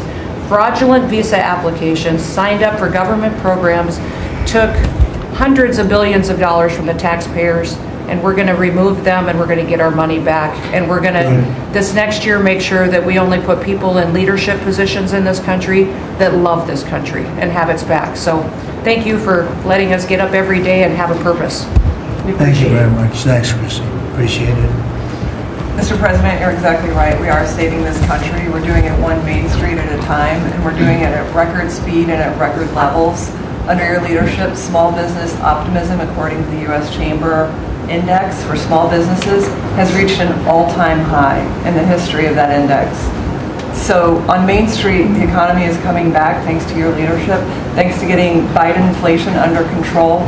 Small businesses' number one concern right now is finding skilled labor, and that's why Secretary Chavez DeRemer and I have entered into an MOU to speed that workforce to small businesses that under this administration are now at record levels. 36 million small businesses have now taken on board, for the first time in the SBA's history, $100 billion. That's $45 billion in small business lending at 85,000 small businesses, most of that under your term, and $52 billion out to small business investment companies. So we are running this agency like the best run bank in the country. We are growing small businesses across Main Street, and we're deregulating to the tune of $100 billion, working with all my fellow cabinet members. And thank you for putting together the best cabinet in history. Iron sharpens iron, and thank you for bringing such a strong leadership group together. And then finally, I've walked factory floors from Alaska to Maine, and the workers, the small businesses, most manufacturers in this country are small businesses, 600,000 of them. They are so grateful to your fair trade, low inflation, deregulation agenda that is creating national security and economic security in this country like never before. And so I want to also finally thank you for bringing faith back to the White House, to this administration. I want to thank Brooke for hosting the Cabinet Bible Study and invite everyone tomorrow to Bible study and making this country something that we can be so proud of under your leadership. And I am so blessed and honored to be part of this team. So thank you, Mr. President. Thank you very much. Thank you, Mr. President, for your leadership. I am truly grateful to be a member of your team here at this table to help support you in delivering on the promises that you made to the American people. You came in with a very clear mandate of taking on the rampant weaponization, politicization of the intelligence community and federal law enforcement, experiencing yourself, the deep state abusing their power as they have against you, your family, and so many of the American people. Bring out accountability truly for those who have abused their power, making sure that the intelligence community is supporting your efforts in keeping the American people safe, secure, and free, and being the president of peace. I'm grateful to be in this position as your Director of National Intelligence to support you in these efforts, and I'll cover very briefly what we've done over the last year under your leadership and what we look forward to continuing to focus on next year. First of all, under your leadership, again, we've taken on a historic effort for transparency, declassification, and exposing these abuses of power by these deep state actors. We've declassified over 500,000 documents, many of which had never been seen before by the American people, put them online to bring about this level of transparency. We formed a weaponization working group, again, to be able to go after a lot of these abuses of power that have never seen the light of day, to support the accountability that under Pam Bondi's leadership in the Department of Justice is coming about. Secondly, bring about reforms to the intelligence community to make sure that we have the most effective and efficient and focused workforce that's really working on bringing about the priorities you have laid out in ensuring our country's security. And lastly, Mr. President, working with many of our partners here around the table, is going after these domestic threats. We have threats coming from both Islamist ideology as well as Islamist terrorists, foreign terrorist organizations, and those who seek to do harm to the American people, many of whom were let in across our borders under the previous administration. We are focused on these tasks and this imperative for the American people, and just appreciate your leadership, Mr. President, in empowering us to be able to conduct this service. Merry Christmas. Thank you very much. Merry Christmas. That's right. Merry Christmas. Say it loud and clear. Lee? Mr. President, your team at the Trump EPA has been crushing it all year to fix the big mess that we inherited and deliver amazing results for the American people. I've had the opportunity to visit all 50 states since confirmation earlier this year, and to hear from real people where they meet, where they live, and to bring their great ideas and their asks back to us to be able to deliver for them. At the Trump EPA, we have proven that you can both protect the environment and grow the economy. On the environmental front, since you were sworn in earlier this year, we have averaged a big environmental accomplishment every single day.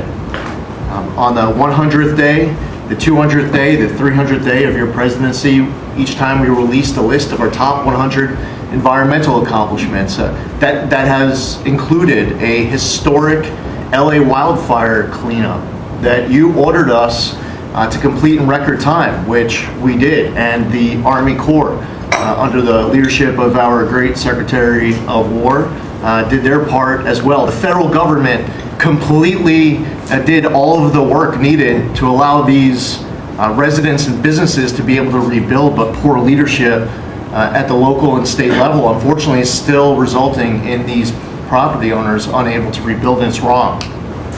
We also were able to reach an agreement with Mexico to be able to implement a plan to permanently end a decades-old raw sewage crisis on the southern border with Mexico. And Secretary Rubio and his team, Chris Landau, Ambassador Johnson, they've been amazing to get that done. On the deregulatory front, we have proudly launched a massive blitz that amounts to the largest deregulatory effort by any agency in the history of the United States. To put some perspective on it, in 1 year, at one agency, we will do more deregulation than entire presidencies have done across all agencies. It's incredible. You could go back across 4-year terms to 8-year terms, you've never seen this much deregulation. One agency, 1 year. In fact, when finalized, the proposed rescission of the 2009 Obama EPA endangerment finding amounts to the largest deregulatory action in the history of the United States of America.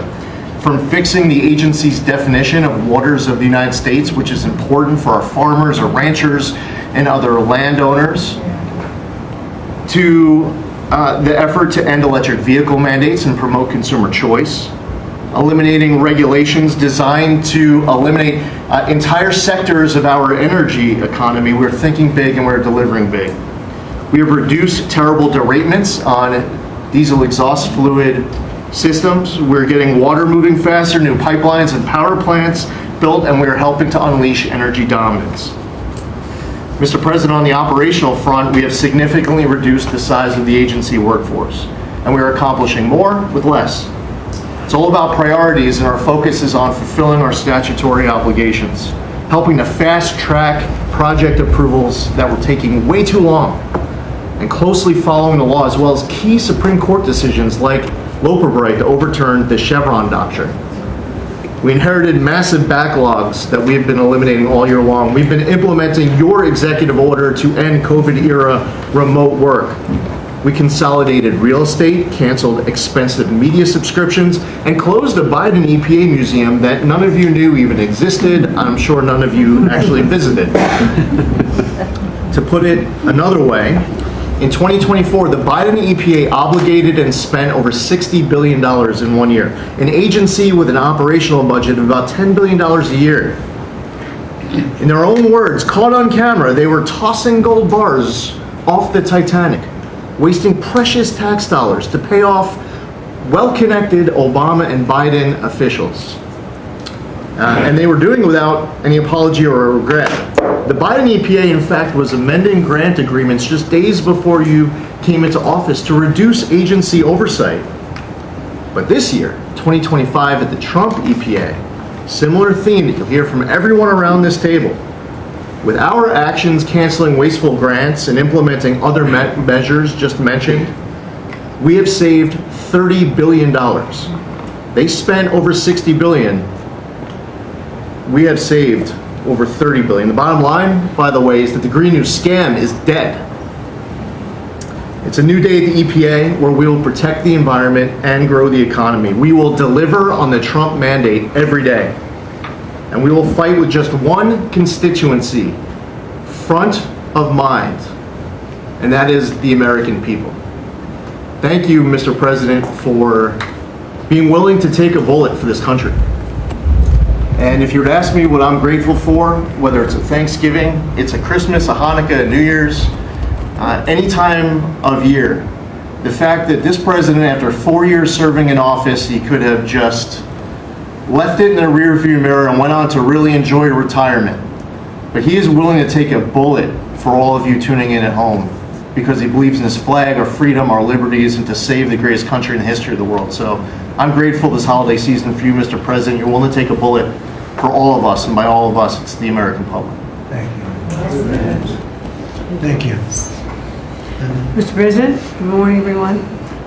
Well, in spite of the fact that your charge to me is to fire myself, we've really been incredibly hard at work making sure that we can return education to the states. And as I sit and listen to all the emergencies that we are addressing in this country, from the economy to our borders to everything that we're doing, I would say, sir, that if we do not fix education in our country with this hard reset that you are expecting, I think the greatest national emergency we could face is our education. Because if we are not going to educate our children, we're going to continue to fall behind the rest of the world. When there are only 30% of 12th graders, 8th graders, and 4th graders that can read at proficiency level, that is an incredibly harsh statement to make about our country.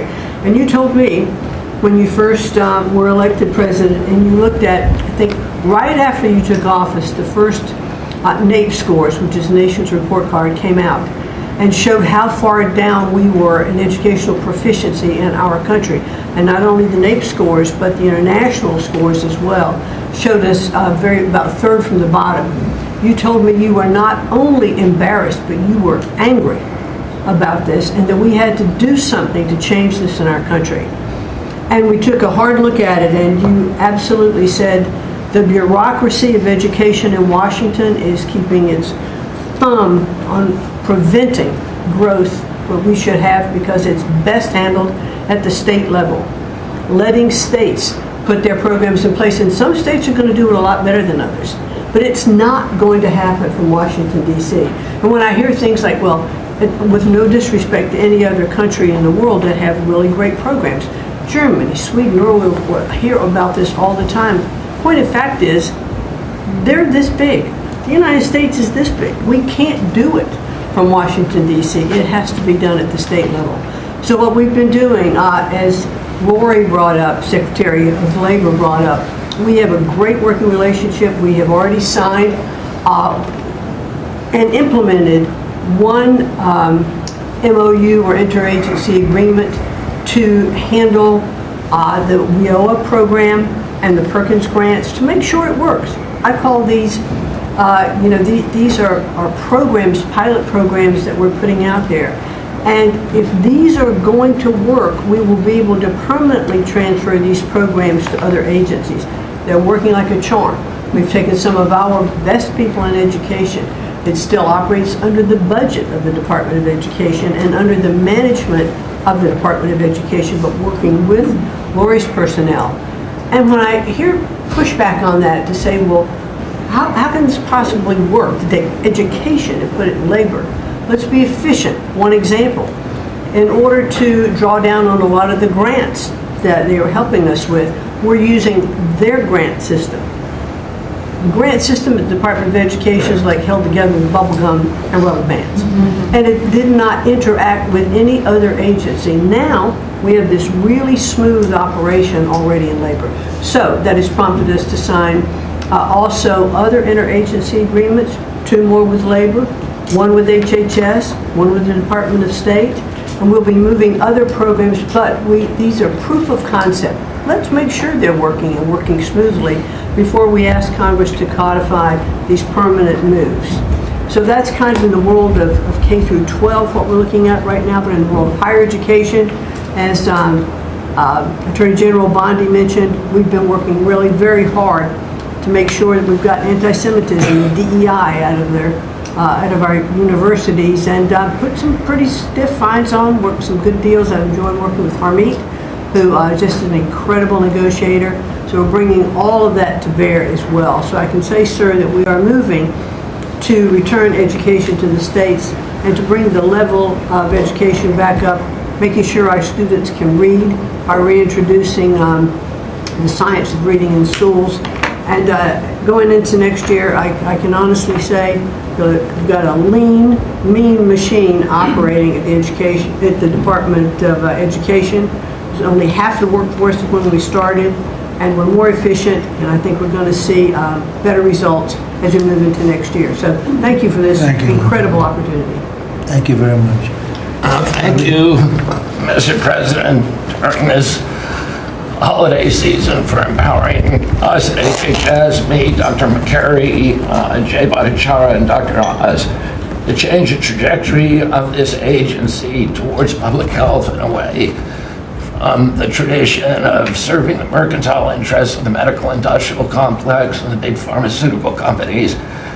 2 weeks ago, we ended, under your leadership, a 20-year war on women by removing the black box warnings from hormone replacement therapy. The medical cartel was telling women that hormone replacement therapy during menopause was dangerous for them. In fact, here's what the science said. It diminishes the risk of fatal heart attacks by 25%, cardiac disease by 50%, Alzheimer's by 35%, bone fractures by 50 to 60%. It improves appetite, it improves sleep, it improves energy, it improves happiness. There are tens of millions of women in this country who have been deprived of that therapy because of just scientific malpractice by the medical cartel. We are now remedying that, and this remedy will now be available to all women who want it during one of the most difficult transitions of their lives. MFN is one of our greatest accomplishments. It would not have happened without you. You were the only person who believed in it. You drove us to get it done. We've now made agreements with the 5 biggest pharmaceutical companies. We have 12 more in the lineup to make agreements. By the time this administration leaves office, 95% of the drugs in this country we will have the lowest prices of any nation in the developed world. Americans are already getting the benefits from these. These companies are already lowering these prices dramatically, as you noticed. And then this week, Howard at Department of Commerce and Jameson at the U.S. Trade Representative made a bargain with Great Britain to raise their drug prices in conformance with your promise that the Europeans would raise theirs to counterbalance us lowering ours, and therefore we would keep intact the ecosystem of innovation and protect innovation. So congratulations on that, Mr. President. When I first when you first asked me to take this job, one of the first contacts we made was with the leading economics professor, health economics professor at Harvard. And we asked him what's the one innovation that we could do that would most dramatically improve the health care experience for the average American. And he said there's no contest, it's to get rid of prior authorization. Thanks to your leadership, we were able to convene the largest insurance companies in this country and do something that every administration, every Congress has promised for the past 30 years. We actually got it done. We convened the insurance companies representing 280 million Americans and got them to agree, most of them by January of 2026, for 2 months from now, to remove prior authorization for most of their procedures, for all the procedures we want them removed from. And that means that American patients at the point of care will be able to get an answer immediately. If your doctor says you need knee surgery, you will know before you leave that doctor's office whether your insurance company will pay for it or not. Similarly, healthcare records, the tech industry has refused to share healthcare records. You asked us to change that. We convened the 60 biggest tech companies at a conference that you presided over about 2 months ago. We now did a secondary conference which 400 leading companies all come in and agreed to remove any kind of blockages where individual Americans can get their own health care. Americans own their health care records, yet they were not able to access them. And if you lived in New Jersey and you moved to Oregon and you got injured, you went to a hospital, you would have to spend maybe 45 minutes filling out forms on a clipboard because your doctors there could not get your healthcare records, they couldn't get your blood type, your allergies, all the things that they ought to know immediately so they can save your life. Now that has all changed, and all these companies now have agreed to remove all the blocks on sharing healthcare records. Every American will have their healthcare records available on their cell phones, and it's already happening. In the last 6 months, there have been over 100 times the number of healthcare records shared by hospitals and during the entire previous administration. On deregulation, HHS proudly is now leading the pack, and thank you for your help on that, Russ. But today we announced the revocation of the nursing home rule, which was overburdening rural areas across this country, Indian reservations, with regulations that were going to destroy the nursing home industry in those communities. And that is going to be a $25 billion savings. Those are some of the things that we're doing because of your leadership. President Trump, thank you so much, and Merry Christmas to you. Thank you, Bobby, very much. Great job. Well, Mr. President, you've assembled an incredibly talented group here. If you took a look at this group compared to any Fortune 500 leadership team, any group of startup folks, I mean, this is an amazing group and the breadth of what's being accomplished. And the timing couldn't be better because with your leadership and vision, you've set us up for this age of abundance as we head into next year, the 250th anniversary of this country. And what are we heading into that year? As we've talked around the table, you've heard about massively lower taxes, massively lower regulation, abundant energy, record capital investment coming in, job growth. I mean, we are set up to really have something to celebrate next year. And I just again want to say thank you to everybody around the table. You gave us one big assignment in Interior. Of course, Interior, largest balance sheet in the world. In the Department of Interior, if it was a standalone company, 500 million acres of surface, 700 million acres of subsurface, over 3 billion of offshore from Guam to the Virgin Islands.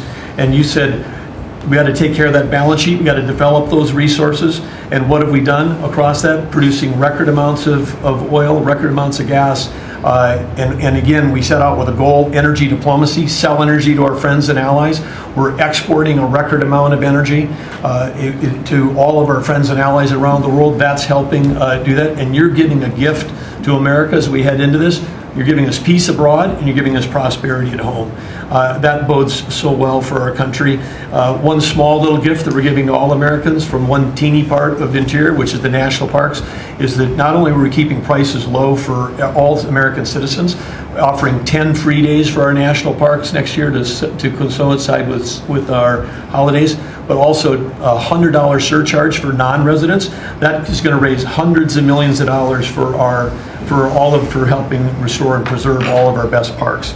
So as we close out then, I want to also say a big celebration going on here in Washington, D.C. We've been thrilled to be part of the National Park Service, the U.S. Park Police, part of this great effort across a number of us on making D.C. safe and beautiful. This will be the safest and most beautiful capital in the world. We are doing so many things, whether it's hundreds of homeless camps, thousands of graffiti sites, cleaning up ponds and fountains, preparing this thing. The United States is never going to be performing better economically. It's never going to be looking better, just like the White House has never looked better, all because of your vision leadership. So again, thank you, sir. You've given an incredible Christmas gift to Americans by setting us up for an incredible 250th anniversary. That's very nice. Thank you, Ted, very much. Marco? Well, thank you, Mr. President. First of all, this is a very talented team, as you've seen, and as you know, because you picked every single one that's on. You deserve tremendous credit for doing that. It's an honor to be in this role. It's also an honor to be involved in and be a witness to what I believe is the most transformational year in American foreign policy since the end of the Second World War, at least. And it's transformational because for the first time in a long time, we have a president who basically puts America at the forefront of every decision we make in our relations with the world. And that may sound weird to people, like, of course you always do. No, that hasn't always been the case until about a year ago. And I think we've all witnessed in our own respective spaces how in every interaction the president has with the world, the goal he has in mind is very simple. Does what you want us to do, or is it what or is it going to make us stronger? Is it going to make us richer? Is it going to make us safer? If it is, he's for it. If it's not, he's against it. If something's going to make America weaker or poorer or less safe, the president's going to be against it. And every single thing he has done in our foreign policy has been driven by the American people in mind. And I can go down the list. Why has he focused on mass migration? It's very simple, because no country is safe if you can just walk in without us knowing who you are into your country. We've seen the destruction that that's wreaking, not just in our own country, but the impact that it's having in Europe and in many other parts of the world. You talk about trade deals and the trade situation has been involved in. People, all this reporting on it. It's very simple. The president views the last 40 years as an era of which American workers and American farmers have been ripped off. They've been ripped off, and what he's saying is we want to have trade with the world, but it has to be a trade in which American businesses and American workers and the products they make and what American farmers grow and produce has a fair shot to be sold around the world. On issue after issue, that's been the case. You talk about foreign aid reforms. This is not our money. This is taxpayer money. When the president has said is we're going to do foreign aid, but we're going to do foreign aid for countries that are aligned with the United States and in a way that doesn't waste the taxpayers' money.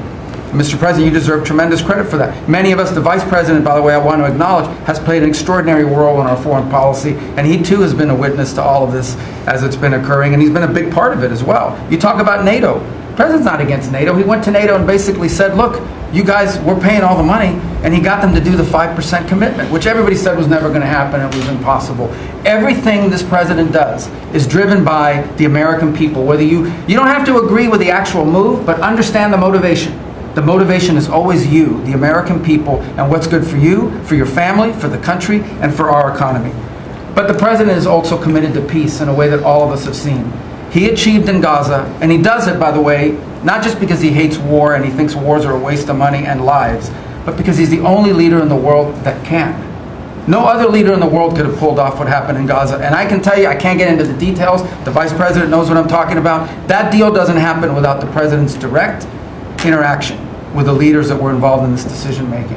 And everyone said that deal couldn't hold. And then the president shepherded through the United Nations of all places to get a global coalition of countries to line up behind the peace deal, behind the border peace.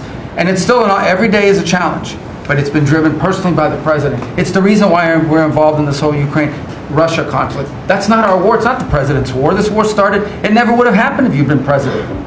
But this war is going on, and the president is trying to end it, not because, listen, we got a million things to focus on in the world as a country, but he's the only leader in the world that can help end it. And that's why even as we speak to you now, Steve Woodcock is in Moscow trying to find a way to end this war, to save lives of 9,000 people, Mr. President, as you know, are dying every week. More people are dying a week in that war than have died in the entirety of the U.S.'s involvement in Afghanistan or Iraq. Just think about that, how bloody and destructive it is. The President's taken on this issue of Sudan personally, not send out deputies to do it. Again, far away from the United States, because he's the only leader in the world that can bring it about to an end, not to mention all the other peace deals, very dangerous ones like India and Pakistan, or Cambodia and Thailand. And so on all these things, Mr. President, I think you deserve tremendous credit for the transformational aspect of our foreign policy. For the first time in probably 4 decades, the American foreign policy is driven by what is good for America and Americans, whether it makes us safer and stronger and more prosperous. If it is, he's for it. If it doesn't, he's against it. And that sort of clarity is transformational. I close with this, and I know I'm last, so I wanted to be fast, but there was a lot to cover. I do want to say this is the most wonderful and magical time of the year. By that, of course, I'm referring to the college football playoffs. And I just want to say this as a point of personal privilege. And I'm a Florida Gator, but if the University of Miami gets screwed out of the college football playoffs after going 10-2 and beating Notre Dame, the whole thing should be scrapped, and you're going to have to take over it next year. That's great. Well, thank you all very much. Terrific. I hope it wasn't too long, but it was very concise, and we've done a lot. This group has done a lot. Amazing. Everybody at this table has done a fantastic. And Susie, thank you for doing a great job as our Chief of Staff. First female Chief of Staff in the history of our country, which is pretty amazing when you think of it, right? And she's the best. Thank you very much. Great job.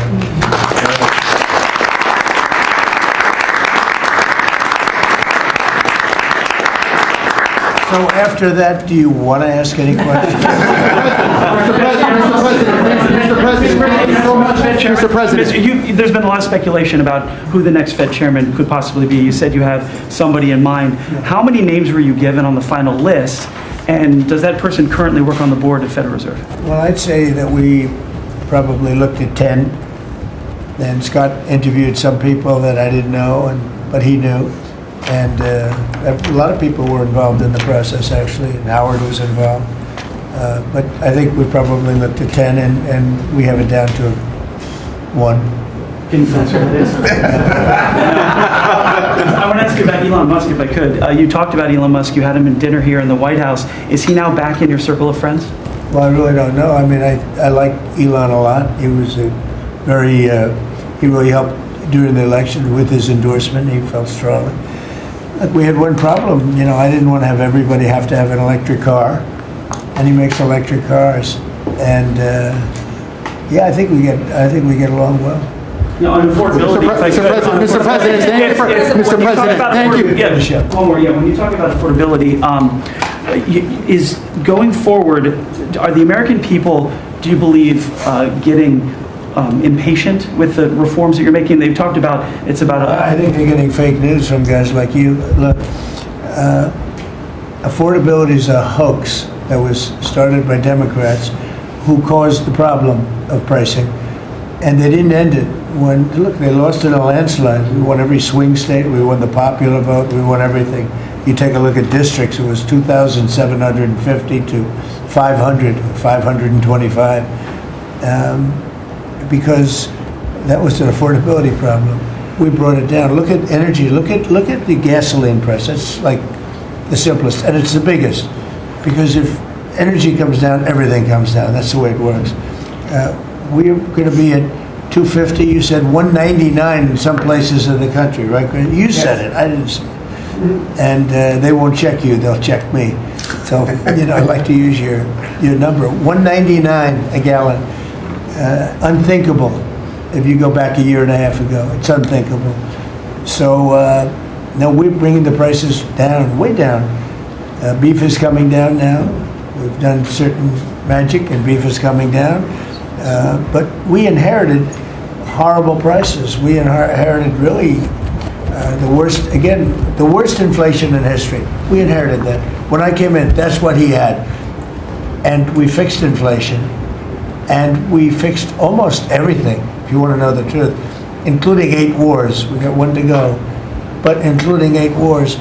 But when they always say, I watched today where they have a race going on right now in Tennessee, And this woman goes, affordability, affordability. They're the ones that caused the problem. The prices were way high. We're bringing the prices down. But they're like scam artists, you know, they're I call them con men and women. They come out, they say affordability, like, oh, I see price. We're going to get prices down still further. But we brought them down from the prices they cost. The reason that they had the highest inflation in the history of our country is because they had the highest prices. But we brought them down, and now we have normal inflation. Yeah, please. Mr. President, thank you so much for taking questions with your assembled cabinet. I wanted to clarify something that you had said on Sunday regarding the boat strikes near Venezuela. You had said that you didn't know if the second strike on that one boat had happened, but you wouldn't have wanted it. Now that your administration has acknowledged that it happened, do you support that second strike? And Mr. Secretary, I wanted to clarify something you had said in an interview back in September, I believe on Fox News. You said that you had watched that strike live on television. In real time, did you know that there were survivors after the initial strike? Well, look, all I know is this. Every boat that you see get blown up, we save 25,000 on average lives, 25,000 lives. They've been sending enough of this horrible fentanyl and other things like cocaine and other things, but fentanyl right now is the leader of the pack, to kill our entire nation. Because a little speck on the head of a pin can kill somebody. It's very dangerous stuff. I know so many people where their sons were drug addicts. They had one little sample and they died. They died. They couldn't believe it. As far as the attack is concerned, I still haven't gotten a lot of information because I rely on Pete. But to me, it was an attack. It wasn't one strike, two strikes, three strikes. Somebody asked me a question about the second strike. I didn't know about the second strike. I didn't know anything about people. I wasn't involved in it. I knew they took out a boat. But I would say this, they had a strike. I hear the gentleman that was in charge of that is extraordinary. He's an extraordinary person. I'll let Pete speak about him. But Pete was satisfied. Pete didn't know about second attack having to do with two people. I guess Pete would have to speak to it. I can say this, I want those boats taken out. And if we have to, we'll attack on land also, just like we attack on sea. And there's very little coming in by sea. I think we've knocked out over 90% of it.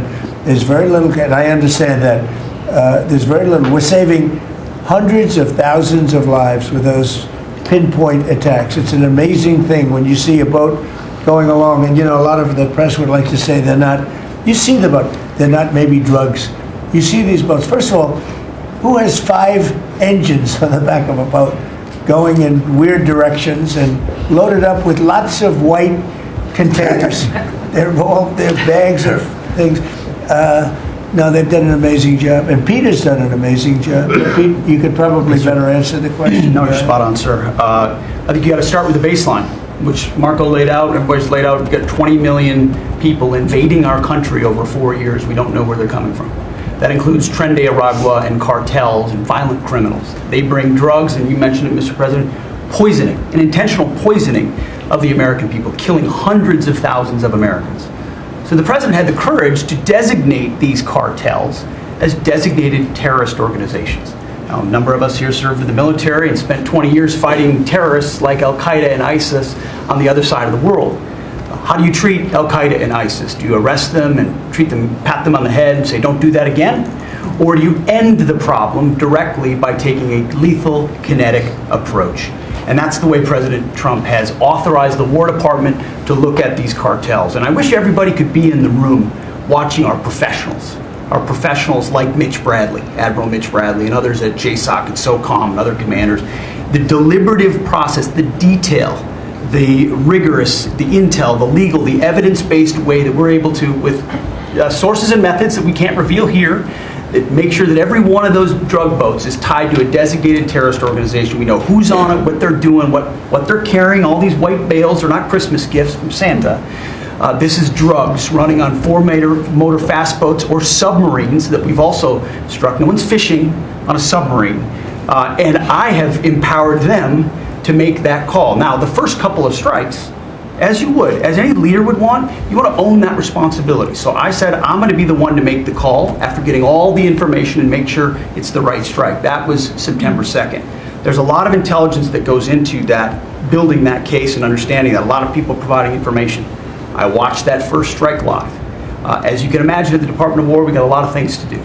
So I didn't stick around for the hour and 2 hours, whatever, where all the sensitive site exploitation digitally occurs. So I moved on to my next meeting. A couple of hours later, I learned that that commander had made which he had the complete authority to do, and by the way, Admiral Bradley made the correct decision to ultimately sink the boat and eliminate the threat. He sunk the boat, and eliminated the threat. And it was the right call. We have his back. And the American people are safer because narco-terrorists know you can't bring drugs through the water and eventually on land if necessary to the American people. We will eliminate that threat, and we're proud to do it. So you didn't see any survivors, to be clear, after that first strike? You personally? I did not personally see survivors, but I stand, because the thing was on fire. It was exploded and fire and smoke. You can't see anything. You got digital. This is called the fog of war.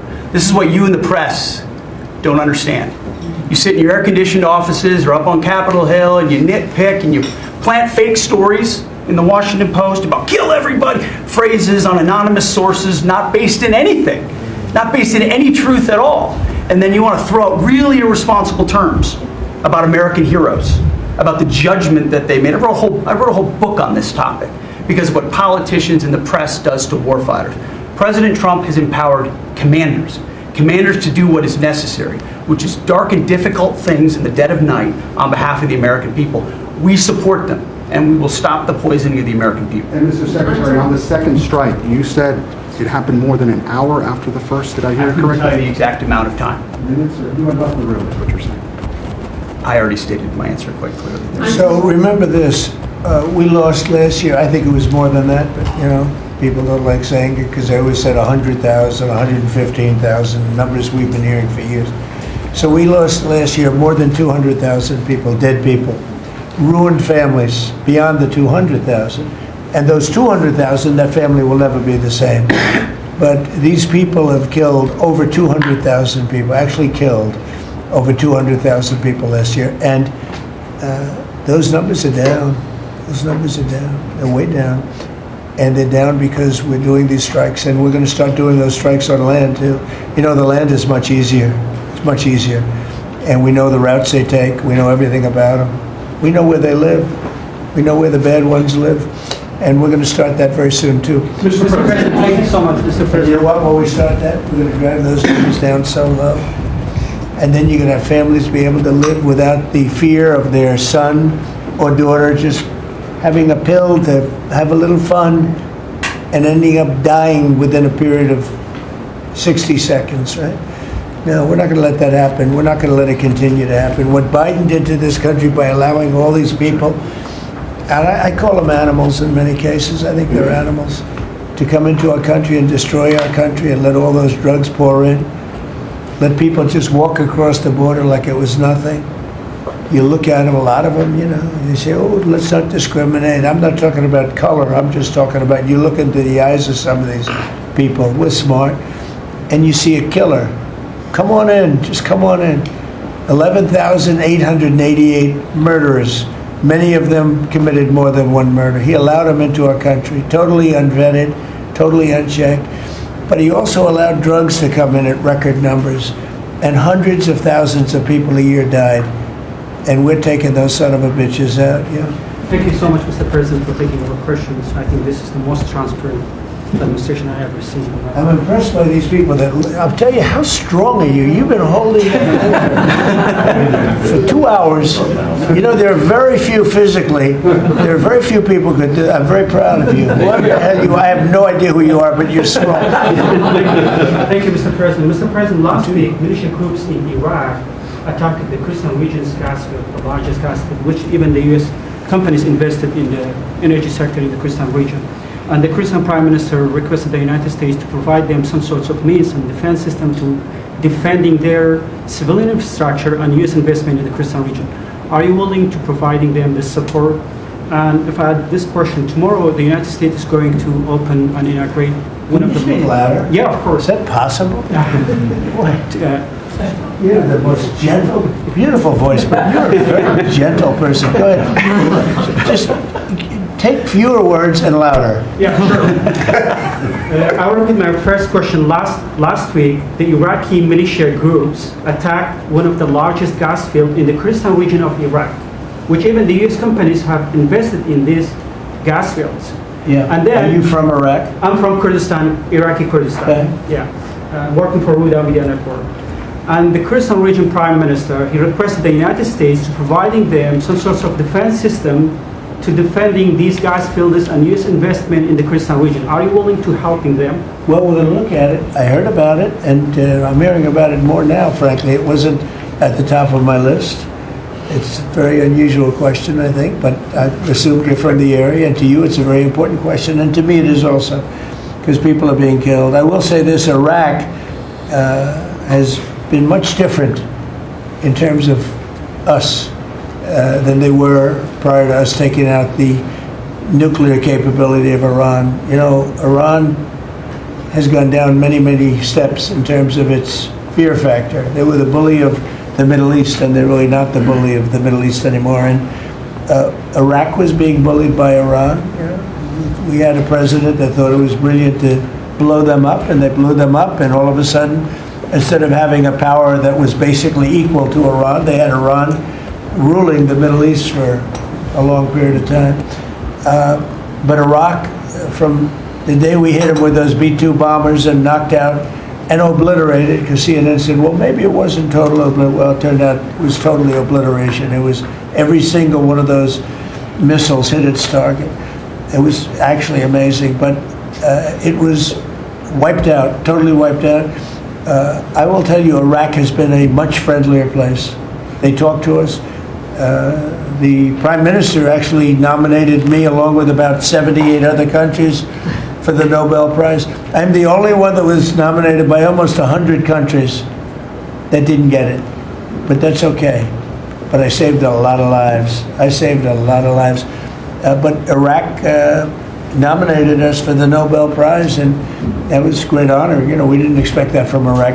Iraq has been a much different place since the taking out of Iran the nuclear capability. Yeah, let's get to another question. Here we go. This guy's a beauty. Go ahead. Secretary Rubio mentioned your meetings ongoing in Russia today. Do you have any update from Mr. Witkoff and Mr. Kushner? No update, because I've been spending too much time with you. I mean, we're spending a lot of time in here. We wanted to do this you talk about being open and transparent. This has to be the most transparent administration in history.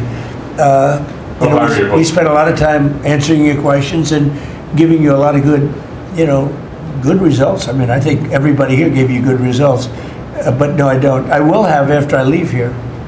But do you hope for a breakthrough, or is it not? I don't know. Look, I don't know. All I can tell you is that we're trying very hard to save 25 to 30,000 people, mostly men, mostly soldiers, every month. 25,000 to 30,000 soldiers. It's impossible. That's half a stadium. Take a big football stadium. Take half of those people in a stadium, and they're wiped out. They're killed every month. It's crazy. That war is crazy. It would have never happened with me, and it didn't happen for 4 years. And you just mentioned potential land strikes. Can you elaborate anything on that? I'll elaborate. If they come in through a certain country or any country, or if we think they're building mills for whether it's fentanyl or cocaine. I hear Colombia, the country of Colombia, is making cocaine. They have cocaine manufacturing plants, okay? And then they sell us their cocaine. We appreciate that very much. But yeah, anybody that's doing that and selling it into our country is subject to attack. So not necessarily just Venezuela? No, not just Venezuela, no. Venezuela's been very bad. Venezuela's been really bad in something else, probably worse than most, but a lot of other people do it too. They would send murderers into our country. They would empty their jails into our country. They sent people into our country that we don't want. They sent their drug dealers and their drug people into our country. They sent people from their mental institutions into our country, and we're getting them out. That was bad. That was real bad. And they also sent drugs. Yeah. On Tim Walz, Mr. President, do you think he should resign over the fraud scandal in his state? And who should? Tim Walz. over the fraud scandal in the state? Look, I think the man's a grossly incompetent man. I thought that from the day I watched J.D. destroy him in the debate. I was saying, who was more incompetent, that man or my man? I had a man and he had a man. They were both incompetent, and I had a man and a woman. I thought she was very incompetent too, but now she's leading the field, and I think she's leading the field in this, for the nomination. Anyway, look, that's up to them. That's up to the Democrats. You know, the problem with them is they have really bad policy. And I'm not going to say what it is because I don't want them to change it necessarily. Because I want to run against it, whether it's not going to be me, it's going to be somebody that's going to probably sitting at this table. Could be a couple of people sitting at this table. Could be a couple of people running together sitting at this table, you know. But I want them to win because we've done a great job for this country, and I want that to be carried forward. And you know, I think we have a tremendous bench, really a tremendous bench. But no, I think that Waltz is a grossly incompetent man. There's something wrong with him. Okay, there's something wrong with him. And when you look at what he's done with Somalia, which is barely a country, you know, they have no anything. They just run around killing each other. There's no structure. And when I see somebody like Ilhan Omar, who I don't know at all, but I always watch her for years. I've watched her complain about our Constitution, how she's being treated badly. Our Constitution, the United States of America, is a bad place. Hates everybody, hates Jewish people, hates everybody. And I think she's an incompetent person. She's a real terrible person. But when I watch what is happening in Minnesota, the land of 1,000 lakes, or however many lakes they have, they got a lot of lakes, but this beautiful place, and I see these people ripping it off, and now I'm understanding, and you're going to look at that, Scott, I hear they ripped off, Somalians ripped off that state for billions of dollars, billions, every year, billions of dollars, and they contribute nothing. The welfare is like 88%. They contribute nothing. I don't want them in our country, I'll be honest with you, okay? Somebody would say, oh, that's not politically correct. I don't care. I don't want them in our country. Their country's no good for a reason. Their country stinks, and we don't want them in our country. I could say that about other countries, too. I can say it about other countries, too. We don't want them to hell. We have to rebuild our country. You know, our country's at a tipping point. We could go bad. We're at a tipping point. I don't know if people mind me saying that, but I'm saying it. We could go one way or the other, and we're going to go the wrong way if we keep taking in garbage into our country. Ilhan Omar is garbage. She's garbage. Her friends are garbage. These aren't people that work. These aren't people that say, let's go, come on, let's make this place great. These are people that do nothing but complain. They complain. And from where they came from, they got nothing. You know, they came from paradise, and they said, this isn't paradise. But when they come from hell, and they complain, and do nothing but bitch, we don't want them in our country. Let them go back to where they came from and fix it. Thank you very much, everybody.